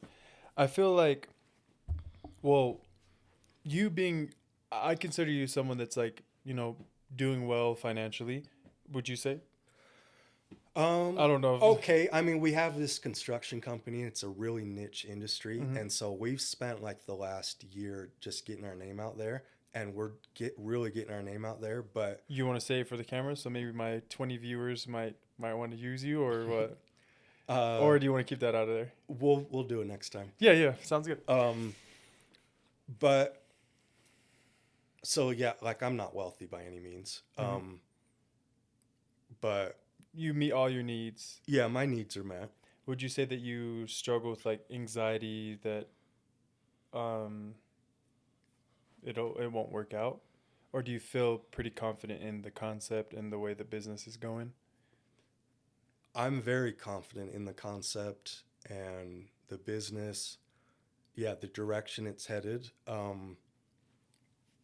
But owning a business is Is so hard. stressful and hard that yeah, I've laid awake up at nights just thinking about certain aspects of it Mm. and what's going to happen with this and um I'm just so like. Do you think the turning point or the impact? I want to. I don't like the word turning point. It's got a. It reminds me of Charlie Kirk, mm, but I need another word for it. What is the? What do you feel like was the? impetus. Shit, I don't even know how to use that word. But the the point in your life where you became aware like you are, because maybe I don't know what it is, but I meet a lot of white Americans and they seem really chill, really self aware like you. They have shortcomings or they're just human. But I do see sometimes there are like, I don't want to even just say white Americans, just people that aren't as aware. And I feel like white Americans or white men have a very unique opportunity in today's society to help make a change for the better. And it's really up to them to decide whether they're going to join in the effort to make America great in the right way, Mhm. in a diverse and loving and understanding way. That sounds cheesy, but that's just the way things have to be. We have to be loving and understanding and working together to provide a diverse and like very healthy society. And if we don't, it's going to stay the same where there's patriarchy and like unfortunately the at the very top the elites are all white, most of them, Mhm. and so like they want to keep it that way. So their offspring and those people that are the closest to them are going to be younger white men that have lots of money. Mhm. What do they need to do to have some more of that awareness, like to be more empathetic? I feel like they just, I don't want to say them, but it is just like they have that opportunity to do that, to join the efforts to make things right, because I do feel like our system is very broken. But they're like the gatekeepers. They're the ones that hold the money or will hold the money and the control. And if they decide that that lifestyle of being a billionaire, multimillionaire, elitist is more appealing than being a very empathetic and open person that will have to go through struggles just like everyone else, things won't change. You know what I'm saying? Yeah. So like, how can they get to a place where you are empathetic, you are open, you're okay with everyone doing their own thing, like you're okay with people being religious as long as they're not trying to force it on you, for example. Mhm. Like, why aren't more people like that? Or the people that we need to be like that, why do you feel like they're not like that? Like rich white men. I think in general there's just a real lack of empathy with Mm. people these days. Um I I'm a firm believer that everybody could benefit from therapy. Like everyone could benefit in some way. And there are just a lot of people that don't believe in therapy. Like you said, they could be these elitists with the money, and they're not affected by problems, that the normal man has, and they just don't care. I think a lot of people need to be really humbled in some way. Um, You're right, because like I feel like because you own a business, you're creating and nurturing something. Even though it's not alive, it is in terms of energy. You're trying to create this vision. You're trying to manifest it through hard work, through strategic efforts to one day benefit from it. And I feel like a lot of elitists, they don't have to go through that. They don't have to own or create a business. They just have to continue the legacy. hmm, And so they don't really understand what it took to get there, the hard work, the stressful days and the sleepless nights, overthinking and thinking about stuff and trying to find that balance between work and your life, that they just don't feel that. But it's like, what do you do then? yeah. Like, how can you help? Like, let's take your siblings. Do you feel like they're, besides the one that's not Mormon, do you feel like you have other brothers that are Mormon and successful in doing their thing? Hmm. Do those brothers have that empathy and understanding that like things aren't right in today's society and that we need to make some changes? Um, to be honest with you, I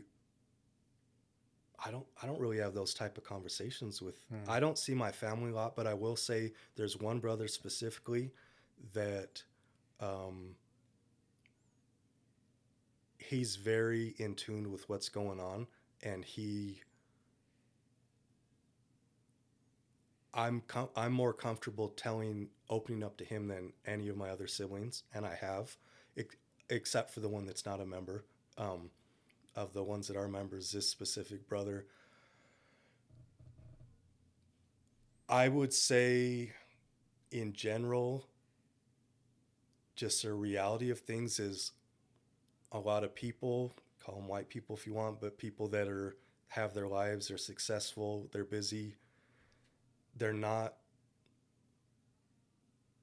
I don't know how much they're thinking about the disadvantaged and because I, I I don't I hear know. you though. I know what you're saying. It's like it's not their problem, and on top of that, they're not feeling the effects, so they don't really have to worry about it. And that's not wrong. They don't even know what they're doing. I think it's just a blind spot a lot of people have Hmm. with a lot of things. Do you feel like there really? Do you feel like there is change that needs to be had for more equality, or do you think things are pretty good or as good as they can be? Because there is that conversation that it's not that bad. Like that was one of Charlie Kirk's things. It's not that bad. Tell minorities it's not that bad Hmm. and see what they say. Like, what the fuck? No, a lot of change needs to happen. It just goes back to in a lot of ways the patriarchy we were talking about. A lot of people in power are rich white people that are good with the status quo. They don't need change because they're set. Hmm. Like And then, like you said, that combined with the blind spot of they don't feel that and see that, therefore there is no problem, or that they don't need to care. Like if there is a problem there, I can't feel it, I can't see it, so it must be very minute. And that was like a Charlie Kirk kind of concept, was that like he was trying to help the black people by criticizing them in all these ways, not really feeling for them. He just was trying to fix problems, yell about problems. But it's like, first of all, he was lying about some of the stuff he was saying. Statistics he would use were very exaggerated and straight up just like proven that he was using wrong statistics. And then he was just nitpicking. So he's just like prime example of like the like the it boy for the elitist. Like he was yeah, perfect. He was like the perfect person to put into that spot to influence all sorts of the white spectrum. And like I feel like, again, I don't know if it's intentional, but I feel like it gets deep in that it was intentional and that he was planted there to get those good hearted individuals as well. Like the racist people, the racist white folks that prop up the elitists and want the best for them because they feel like they're being taken over. they're gonna follow all those type of people, but it's like the the religious, good-hearted people are the ones that they were really trying to snag that they got with Charlie Kirk. Hmm. Where it's like, oh, he's a great church man. He's white, very passionate, very intelligent, debates anyone. He's very open. But then, like, if you break down his rhetoric, his substance, it's like, nah, there was a lot of strategic efforts to get a certain demographic of people on their side that they needed. Those people with empathy, those people with awareness, and like I guess like that are willing to work with the brown people in America.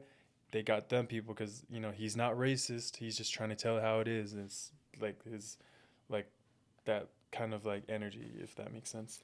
So it's like I can see through those things, or I feel like I can see Yeah. through those things, but it's hard as a black man in America or a brown man in America to point that out because it's like, oh, it's because you're brown.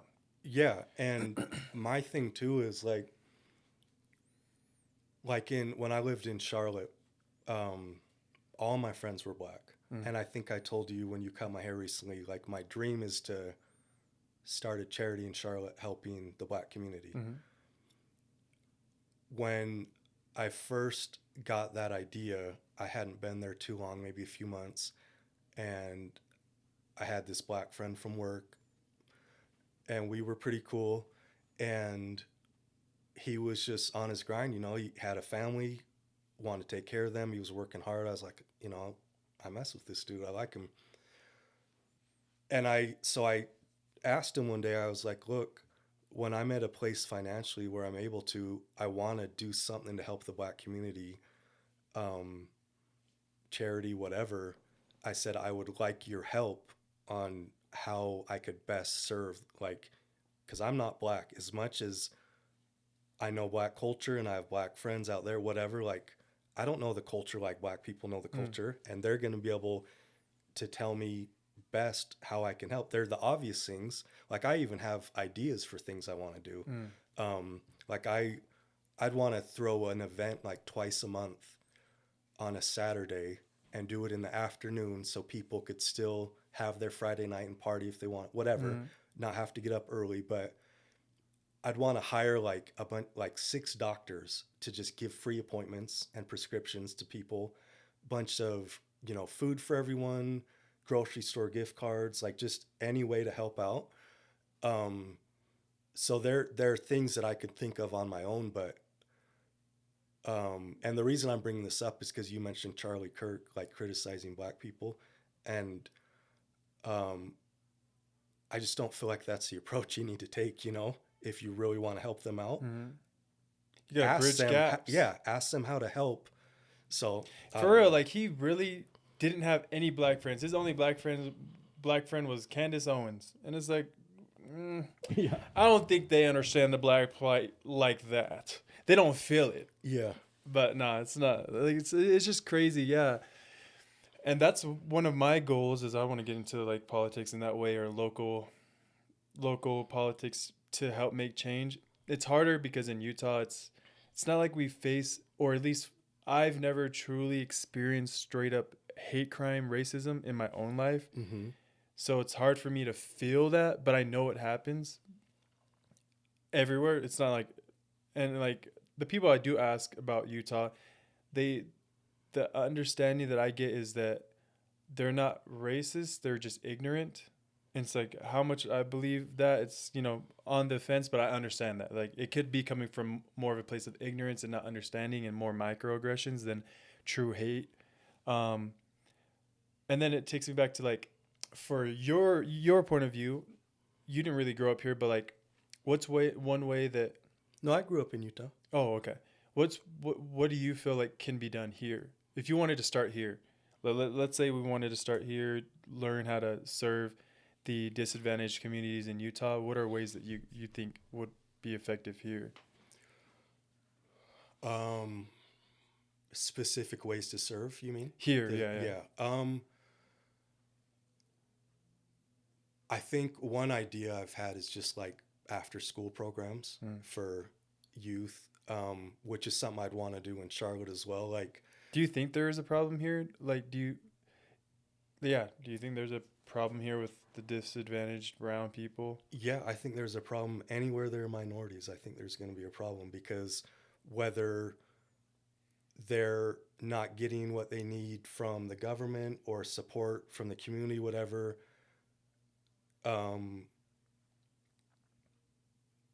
the kids still might not, like, they could be getting what they need, but the, you know, like, we'll talk about Latins, like my wife's family. A lot of them come here and they do labor jobs, even if they have degrees out in Mexico, because that's what people hire them to do. So you're working multiple jobs. And I've even asked people before about this, like years ago, like people come here and work 3 jobs. And so I was asking, like, for them to work 3 jobs out here and have no free time, is it really a better quality of life than living in Mexico? I'd be thinking that too. Like, what? Why come here to spend all your time working? Like, could you do the same thing in Mexico and at least have like affect your community better there? And what's the answer? The answer is yes, it is. It is worth it to come out here and work all that, have a better life, send family money back to Mexico. But I feel like the people that are affected are the kids. Yeah, and that's what I was getting at with how we could help here is even if the community is supporting the family every way they need, the parents are going to be out working. And that goes back to that. Yeah, that goes back to that patriarchy and like elitist capitalistic society where it's like they're getting their needs met in those ways on paper, but it's like they're being exploited. Mm-hmm.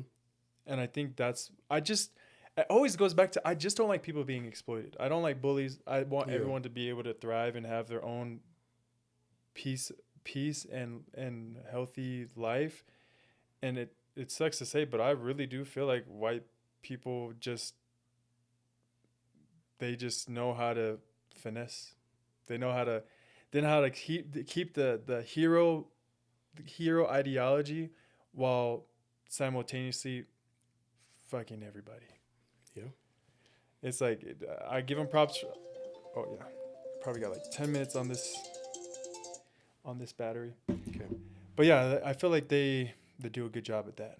They do like and it's not a monolith. I know there are like I've only met majority good white people in my life, but there is a tier. Once you hit that tier, they're all the same. You know what I'm talking about. Yeah, There's like a certain level of privilege and lack of empathy that all of them got once they hit a certain level. And maybe it's like that top 5%, but it's up there. Yeah. And it's real. And yeah. Unfortunately, it's not like they're the only ones doing it. You know, there's the Mexican cartel or like the South American elitists that are doing it too, but it started somewhere. Mm-hmm. And unfortunately, it started with the white man. Yeah. The ancestors. Yeah. That were just like trying to extract from everyone. And like, it's crazy. Tell me what you think about this, but I feel like if I were to break down, it really just came to think of a family. Think of a mixed family of all races, like 10 kids. Mm-hmm. They're all different races. One of them is white. In order to show mom and dad that they're the best and get the most attention, they're willing to do whatever it takes to be on top. Put other siblings under the bus, it just died, yeah. Oh, okay. I'll finish this and then. So this next battery probably has about 15 minutes, so we'll just close with that. Oh, that's cool. Battery. Yeah, we've been going for a bit. Time's gone by really quick. I hope you've been enjoying it, though. Yeah, it's been good, man. Been good. Dude, are you recording right now? Yeah, just on the mics. But oh. Why? I wanted to read you this text my brother just sent me that was crazy, but I don't necessarily want it. Okay, yeah, we can you can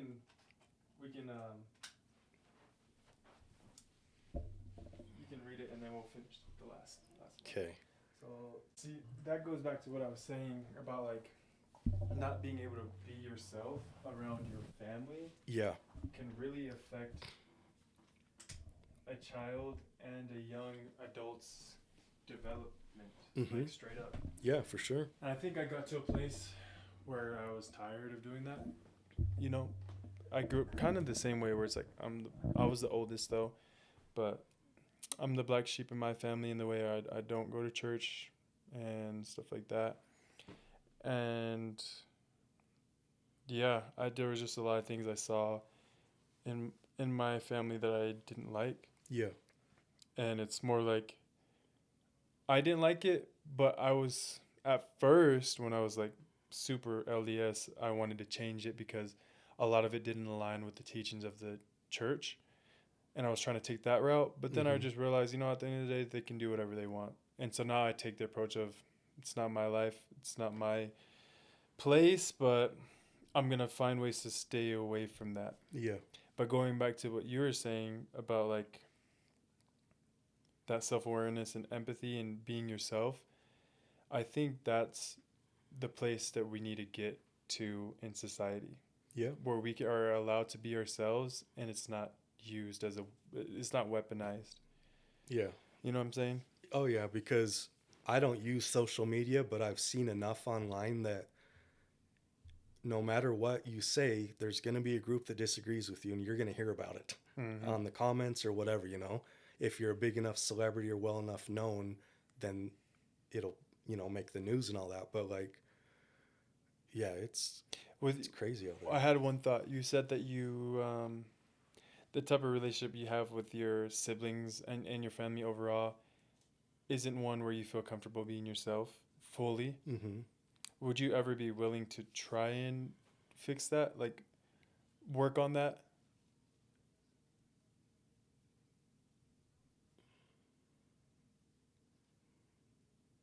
Is that something you want? I don't know if it's possible. I think I'm so different from my siblings. They're all, Mormons, except for the one brother. Um, like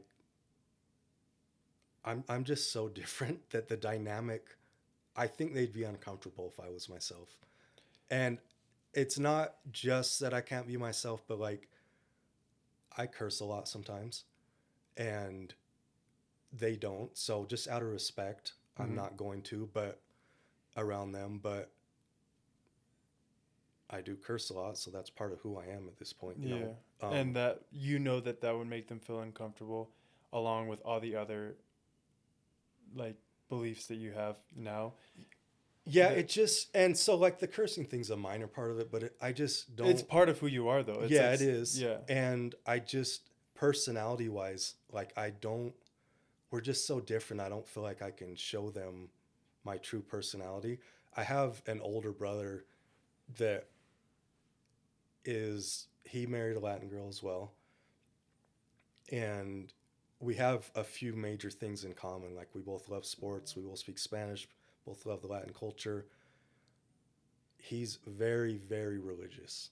And over the past 20 years, there have been times where he would just randomly basically tell me, like, hey, you need to start reading your scriptures. You need to do this. I went over, he invited me.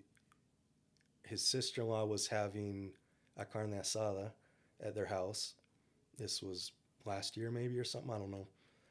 And he invited me. So I went over and he said, it was just kind of us talking with a lot of people right around. But he said, have you read your patriarchal blessing lately? And I said, I'm not part of the church anymore. And he said, read it. I said, I'm not part of the church anymore. Like, I'm not reading it. And I got so pissed off because this has been a pattern with him for 20 years that I called my wife and I was like, look, I'm ready to leave right now. I just got here. You need to talk me off this ledge if you think I should stay because I don't. And so it's gotten to the point where I've even told my wife recently, I love my brother a lot and I know he loves me a lot. And he has really misguided attempts at helping me. And it involves the church all the time because he thinks that's the way. And it's like That it'll fix all your problems if you started reading your scriptures and came back to church. and you got to realize that might be the way for you, but it's not for everyone. Not everyone believes in that. And so I told my wife, like, it's gotten to the point I've bit my tongue so many times with my brother that if he brings it up again, I'm going to have to tell him, if you want a relationship with me, do not do that ever again. My question for you, because that is good that you haven't like blown up on him or anything, but what's wrong with you saying that? Saying what? Saying that The to him? relationship thing? Yeah, or just being honest that Nothing. I just, it upsets me so much when he does that that I don't know how in control I'll be if I respond. So that, I think that's a big reason why I've kind of just bit my tongue a lot. But no, definitely it needs to be said if yeah. you mention something again, for sure. And going back to this point that you feel like it's kind of too far gone, your personality is different than your siblings that are LDS. What do you think that do you want that? Would you want to be able to be yourself and be integrated into the family, or like be able to be around the family comfortably being yourself and not being judged? Would that be something you want? Um, the comfortably being myself part, yeah. I'd honestly, outside of my parents, in my family, I don't really care about being judged. Hmm. Um, But it's like being able to comfortably be who you are yeah, around your siblings would be very nice. it would be, yeah. Is that something that you want though? Is it around your parents too, or mainly your siblings? It's everyone. Hmm. Yeah, I'm just not completely myself when I'm with them. And is it hard for you to balance whether that's out of respect or just like fear of rejection? Like, do you feel like your family would reject you if you were to be yourself? No, because I've been through a lot and they haven't rejected me yet, you Hmm. know? I don't think they would. It just, like, like I have a sister, really strong Republican. I Hmm. can guarantee you that, LDS and Republican, that's a tough mix. yeah, and she's very smart, so she can argue her point. Um, like, politics are off limits with her. I won't talk about it. I don't like them in general, but if I was truly myself, it would really change my relationship with my siblings, because at least some of them, because I wouldn't hold back with things that I think sometimes. Um, and to be honest with you, I think as time has gone on, and I've thought about it more recently, I'm getting more and more to the point where I feel like we're going to be at a Sunday dinner at my parents', and one of my siblings is going to just say some stuff that I completely disagree with, that I think is off base. And in my head, I'm just going to say, fuck it. And I'm just going to say what I need to say. And it will probably piss a lot of people off. And I feel like there's nothing wrong with that, and I feel like that should happen sooner than later. Mm-hmm. If you're able to like say it in a way that's like obviously not vulgar and disrespectful, And but that's still what prove your point. yeah. I think that way you can get a understanding of how they might react. But what is one thing that you feel like is a big like thing for your siblings that you going back to what you're saying about, oh, there's certain things that I believe in that would really alter our relationship. What's one of those things? Religious stuff. Mm. Um, What is that? I want to know. well, I guess that might be the wrong thing to say, because that might not alter it. Um, Philosophical stuff, I'd say, Mm. like the politics. Um, just Like, what's one thing that you know that is a direct, indirect opposition with your siblings' beliefs when it comes to politics or philosophy? Um,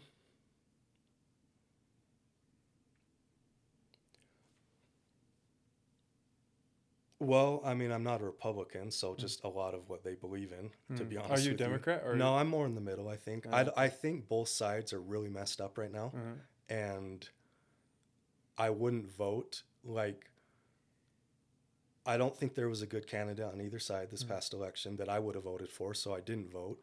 And it's all going to be more of the same in politics until like a big change is made. And the only big change that seems like someone wants to make is Trump wanting to be president for the rest of his life and all these insane things like Yeah, no, hey, well, maybe you could be a part of my political party if it ever comes to fruition. It's called the Socratic Party. yeah, Socratic.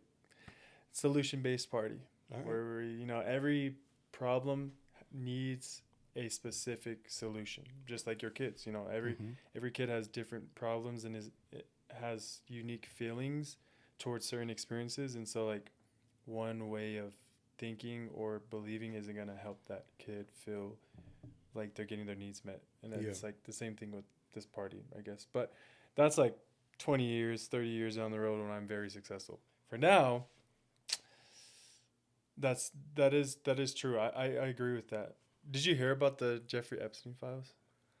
I've heard a little bit recently What have you Trump is heard? um Trump is what? linked to it. Oh Let's see. yeah. Epstein said called Trump a name, not a bad name, but like referred to him as something. Well, I'm even talking about the Bill Clinton thing. Did you hear about That's what I was that? going to say next is all I heard was they want them to look into Bill Clinton. I don't know what's Nah, going on. they're saying that Donald Trump sucked Bill Clinton's dick. Oh, I didn't hear that. Yeah, Whoa. yeah. And I need to go do some more research, but basically that he did for whatever purposes. Wow. Yeah.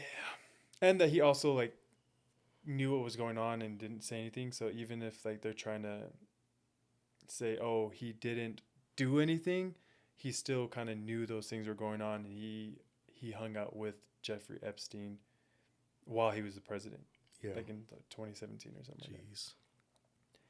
That's crazy. My question is, where do we go from here? Who becomes the president after he's gone? I don't know. It's like I don't want JD Vance in that bitch either. I've heard Stephen A. Smith say he's thinking about running from ESPN. See, I feel like that's just another one of those grifters, bro. Just someone that's looking for that white approval. With him, I wouldn't argue that at all. Yeah. With Stephen A., I could see that for sure. Yeah. He's been getting a lot of pushback from like black fans, being like that he's a sellout and stuff, and I can see that. Same thing with Candace Owens, low key. Yeah, she yeah, I was gonna say something, but I'm not. Why I not? don't think. Just say it. Just say it. No, no, but she it's really weird because like the Republican Party is like a white party for the most part, you know. Mm-hmm. Did you know the Republican Party was predominantly black when it was founded? I didn't know that. That's crazy. And the Democrats teamed up with KKK to remove black people. Jeez. So basically, the KKK was started to kill these black conservatives, and yeah, and then somehow they flipped it, and black people are more like black. Democrats are like predominantly black now. But it makes sense because they took over that party. But yeah, it was started by predominantly black members. That's crazy. Yeah. Yeah, there's a lot of history of this country that they just don't teach people. Yeah. Well, this we can kind of end here because it might die soon. But what made you, being someone that's white and privileged, gravitate towards black people or brown people, just people of color? Honestly, it just ever since being like growing up, like I always had brown friends Hmm. and I always listened to rap. That's, I think, listening to rap when I was a kid, because, you know, there aren't a lot of black people out here, especially in Orem where I grew up. Um, so, okay, here was a big part of it. Listening to rap got me into like black culture. And then when I was a sophomore in high school, my Dominican friend moved to Utah from Brooklyn. Hmm. And so he taught me a lot more about the culture. And I don't, honestly, It just it happened. just happened. And when I moved to North Carolina like 4 years ago, there are a lot of black people out there. And my mom said, "You're going to be with your people." Like she knew. Yeah. I don't remember if there was any one big thing that happened, but Did you ever ask your mom why she thought that? no, because it just felt normal. Yeah. Because I felt the same way. Yeah. Like Latin people and black people are my favorite people. Hmm. And um I don't know. I just really fuck with black people. I love like for real. Like um, when I was out in Utah growing up and got more into the Latin culture and stuff, an idea I had, which is something I'd still love to do, is go to Latin America and like help out in orphanages and stuff like that. You just really want to help. I do, and Really want to help the brown people. I do, yeah. Like I see my wife and her family and the way they grew up, and like 5 6 years ago, um, there was like some drama that happened like with me, my wife, her family, whatever. I don't even remember the details, but my wife called me out on my white privilege. Damn. And I was like, what? And I really had to sit there and think about it and like get introspective, because I was like, as self aware as you can be, I feel like you're always going to have some blind spots when it comes to yourself. And as a white person that grew up privileged, I'm there's still some blind spots that I don't even know I have sometimes. And so she called me out on having white privilege, and it really resonated with, because at first I got like defensive, like, what are you talking about? And he said, "What are you talking? I'm here." But it's true. Like Yeah. I'm always going to have white privilege just by being white. Mm. And I guess I got so used to it that I don't think about it like that. Well, But that's something we can. I we got to get into that. What do you understand about white privilege, or like, do you believe white privilege exists yes, in America? yes. And one thing I wanted to just add before I lose a thought is, you're right that everyone has blind spots. They will always have blind spots if they hang around like-minded individuals. So Mm-hmm. like if you only hung around white people or like white Americans that grew up your way, you will always have those blind spots because you're only hanging around other people that think and feel like you do. Yeah. But because you've kind of pushed yourself to hang around brown and black people, they're going to see things in you that you can't see in yourself because they're just a different and diverse way of thinking.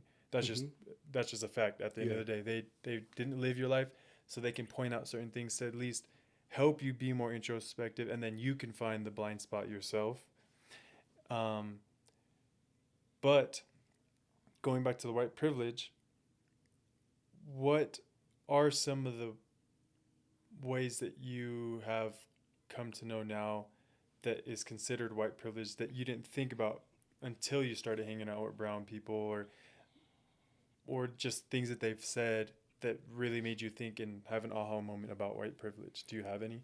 Well, one thing that comes to mind is um, I was with my Samoan friend once. We went to the gym, left when it closed about midnight. We went to the AF Vasa, and we're driving down the road. We were going to stop at the gas station, Maverick. We pulled in, and across the street down the way, he saw a cop like pulled over on the side of the road, and he said, "That cop's going to pull me over when we leave."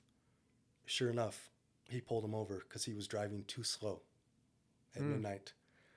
And it pissed me off because I've never witnessed that type of shit. I've Mm. seen videos, black people get whatever, but to experience that and him, it pissed me off. And so that's a big one. Um, Damn. That is a real big one Did because he at least leave him with a warning, or he gave him a yeah, ticket? he didn't give him a ticket. He gave us a warning, but It's just the fact that the it's a fact, principle of him yep, following, saying, "Hey, you know, just to almost like insert dominance and power over, like, hey, you better listen to me, boy. mm-hmm. Go a little It's quicker." exactly it. The power aspect of it. So that's a big one. Um, I guess another one just in general is like, I mean, you get the benefit of the doubt just for being white a lot of times, Mm. where minorities don't. Um, I'm trying to think of a good And example, but no, but I mean that explains it already. That like that's just something you don't have to think about. mm-hmm. That's not something that crosses your mind. So it's almost like you're able to proceed with a more clear mind when responding to someone with authority about a certain action that they're questioning. You know, you're not scrambling to figure out why you're in this situation. It's just more like, oh, well, officer, I'm doing everything I'm supposed to do, so I don't know Yeah, why you're stopping me. right. But then for some brown people, they're just like, dang, is it because of this, because of that? And unfortunately, because of the way society and the system has been built over the last 400 years, most brown people go through things and go through hard things that lead them to be traumatized or end up in situations they don't want to be in or have to be in or they feel like they need to be in to survive. Mm-hmm. So then it's almost like you might be thinking about something you did 2 years ago in that moment and it has nothing to do with what's going on, why that cop pulled you over or anything, but you just have that extra layer of caution and anxiety, I guess. Yeah. And yeah, I heard this quote somewhere where it's like, to be black in America is to be in a constant state of rage or something like that. Damn. And when you look into the black history and you understand, or like black history or American history, black history is American history, but if you look into America's history, it is fucked up. Mm-hmm. It's like straight up fucked up. Like, it's hard. I think it's hard for white people to hear that they fucked up America's Yeah. vision in the beginning or whatever vision they thought they had that they were going for, but like they fucked over Native Americans. They literally exploited, raped, killed, kidnapped, lied to. Then they go and bring over Africans and dehumanize them. And then they, in ways, allow immigrants from the South, like Mexican immigrants, to come in through a law they created to hire more people to do the dirty work. But then, more people would come over and they would allow them to work because they needed to work. But then as time went on, they went and like started saying, "Oh, you're illegal. You shouldn't be here." But like before, it was okay. There was a system there, Yeah. and they were exploiting the Mexican immigrants by letting them come over here. But then when they weren't of like worth to them, then they started trying to build the wall, trying to call them all sorts of things, trying to send them back once they got what they needed from them, which is crazy. And it's Yeah. like, damn, Yeah. them people's crazy. How does that make you feel though? Does that make you feel uncomfortable, like hearing that, like, or when someone points that out? Just about the history of white people in America. Yeah. Yeah, it sucks. Like, because um, there there are a lot of black people that either don't live around white people and don't deal with them, or don't want to deal with them because of what they feel white people are. Mm. Um, and like they're like out in North Carolina, you know how it works. Like me being white, them being black, a lot of people vouched for me to their friends. Like, hey, he's cool. What Mm. like you got to get vouched for Oh, when in you're those groups because they look at you differently. yeah. And so, um, sorry, what? No, it was just more like, does that make you feel uncomfortable? Yeah. Okay. So yeah. So I've had to be vouched for a lot, and there are people that don't even want to interact with white people because of what their perception is, what the past has been, and it's like you feel like man, just like there are some good white people out there, like just give me a chance, you Mm-hmm. know? And so it sucks that people have that mindset because of how bad it's been. Yeah, And like they feel like the white man's not doing anything to help them. Like I live in the hood, we're not getting any help. Like I get it, you know? I yeah, get it. So and that's crazy. I hear you, and it's crazy that you get it. My question is, why don't other white Americans get it? Like, what is the gap there, bro? Like, from your understanding, obviously you grew up around your family, your cousins, just other white people. What is what do you see is the problem there that they're not getting? Is it the fear of having to confront true history, like knowing that that's how your ancestors were? They were fucked up. yeah. They were doing that stuff. You know what I'm saying? Um Honestly, I think there are probably a lot of people that don't want it to be their problem if they're not affected by it. Oh, I Mm. don't live by any black people. I don't have to deal with it. Oh, it's just stuff I see on the news, especially in a place like Utah. Mm. A lot of tons of white people. Like, you're not going to have big communities of black people out here with hoods and check cashing places, like typical hood shit. I think a lot of people just don't care. I really think that's what a big part of it is. People just don't care enough about other people, Mm. regardless of race. I just think people are so focused on their immediate circle and what they got going on that they don't have the time or don't want to take the time, or it doesn't even occur to them to step outside of what they got going on and look at things, help people, whatever, you know? So Yeah. I think that's a big part of it, to be honest with you. But like, why are you different?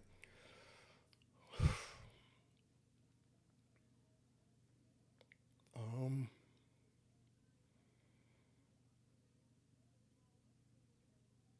Honestly, that might be a better question for my wife. I don't know if I can give you a good answer. I I just feel care. That's all I can really say is I do care. Like damn. I've just always known that the fact that I'm white or that I grew up privileged doesn't make me better than anybody. Hmm. I just grew up with a good set of circumstances to be successful. Hmm. The majority of people don't grow up with circumstances that will enable them to be successful. And But why I do don't you care? Like, why did you have to care? Or why do you feel like you like? Because you don't gain any monetary gain. um Does that make sense? yeah. Like like I'm trying to figure out why there aren't more people that care that are white like you, because I feel like you what I get from you is that you're very humble. You're not trying to be like, oh yeah, I care, and like, no one cares like me, because I know that's not the case. But like, my question is, why don't more white Americans care about their different counterparts, brother and sister counterparts? You know what I'm saying? Yeah. Like in the church, for example, we talk about we're all brothers and sisters and children of God and all this, but like you don't see the changes that they're making. They're almost just like you said, just living their day to day life. Like, yeah, like why do you care? Um well, I think there's a lot of tribalism with races and people and groups, you know. So I think I don't know if this is going to be a good answer, but It's your answer, so yeah, yeah. like I can't tell you why I care, Mm. but I'm very interested in people and connecting with people and meeting different types of people because it just they're great people all over the place. And so for me to like have moved to North Carolina for 3 years and all the people I met there that I would have not met otherwise, it blows my mind honestly that just simple things like meeting someone new from a completely different place, culture, different experiences, like that's interesting to me. And so growing up around a lot of like polys and Latin people out here, and then learning Spanish, like I started caring, like, so I've had some really good poly friends, so I started caring about that culture more once I learned more about it. Same with the Latin culture, and then same with the black. So my, like, this might sound really stupid, but I've heard Joe Rogan talk about tribalism a lot, different groups, races, whatever. I just feel like my tribalism is just people. It's not a specific I'm race. I'm the same way. My I just enjoy people's company, Mm-hmm. or just like I just enjoy getting to know people, getting to see their lives, having a good time, and being myself. And maybe that's part of the reason why you like it, is because brown people predominantly connect or understand your life experience more than like a white Christian nationalist would, for example. Like you don't fit in with that, and majority of white Christians are Republican Mm-hmm. and privileged, a majority. Yeah. And so like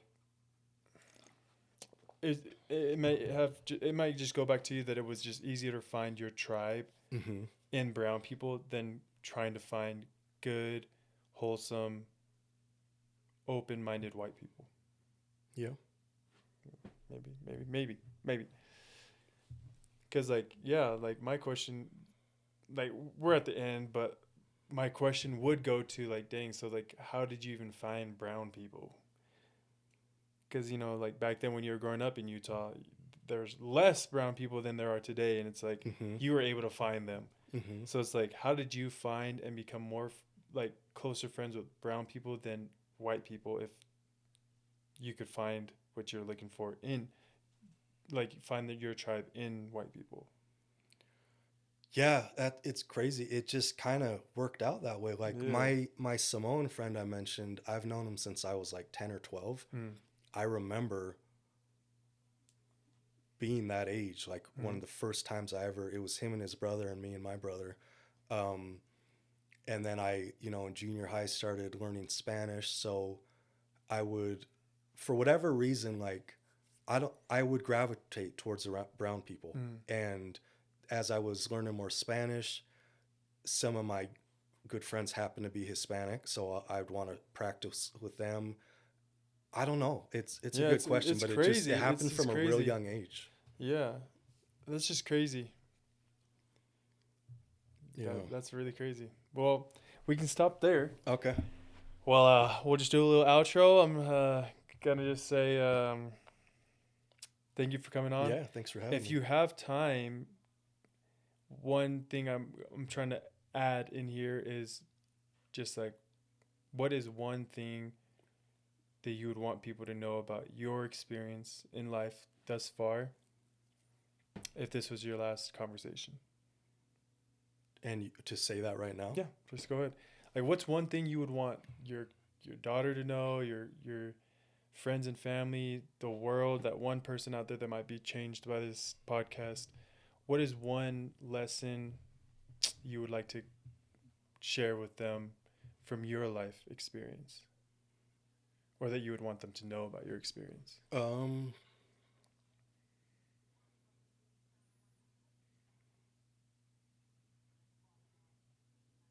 I guess one thing I would say is just be kind to others. Be kind to everyone. We're all people. We're all struggling to make it. Other thing would be like with the depression and stuff we talked about me going through. Like I've dealt with a lot of stuff in my life. Some of it's been self-inflicted, but it I know a lot of people deal with depression and anxiety and stuff like that. Mental health, luckily, is becoming more of a talking point these days, which I think is good. But just one thing I've learned is with going through treatment and stuff like that, like I'd go to treatment, a 45-day um, treatment period, and you'd get there like your first couple days thinking, how am I going to get through 45 days of this? Mm. Like, it seems like forever. But if you get locked in and you focus on getting better, the time will fly by and you're going to just enjoy your time there. So, to, I guess, everyone that's just struggling in any way and feels overwhelmed, you can make little changes that add up and and pay big dividends. Um, I feel like that's it. It's almost like a life hack when you feel overwhelmed. Um, whether it's set aside 20 minutes a day to just focus on yourself, meditate, think, be alone, whatever you need to do, start with just little steps Small because steps. in no time at all, they're going to build up on each other It's and like you're going to see a atomic difference. habits, Yeah. or like or like the compound effect and atomic habits. Like doing small, specific, intentional things every day will lead to big changes a week, 2 weeks, 45 days from now. But you gotta do it. You've got to set aside that time and know that I might not feel the effects today, but I might feel it in 4 weeks if I just do it every day with the right intentions. And then the last thing I'll say is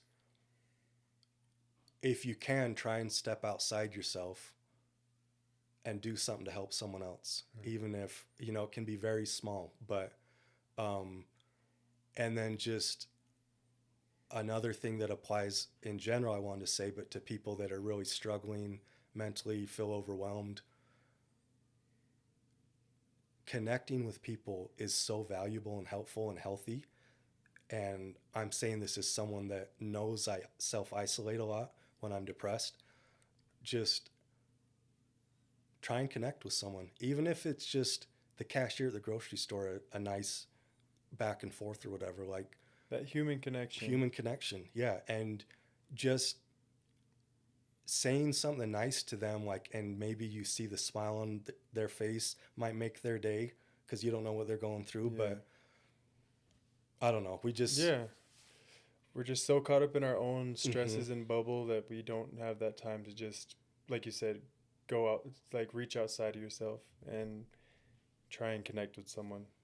And I'll be honest, I've been guilty of that a lot recently because I've been pretty stressed about some stuff, and I've literally thought to myself, like, I've got my own shit going on. Like, I don't but have the energy to yeah, do anything but else.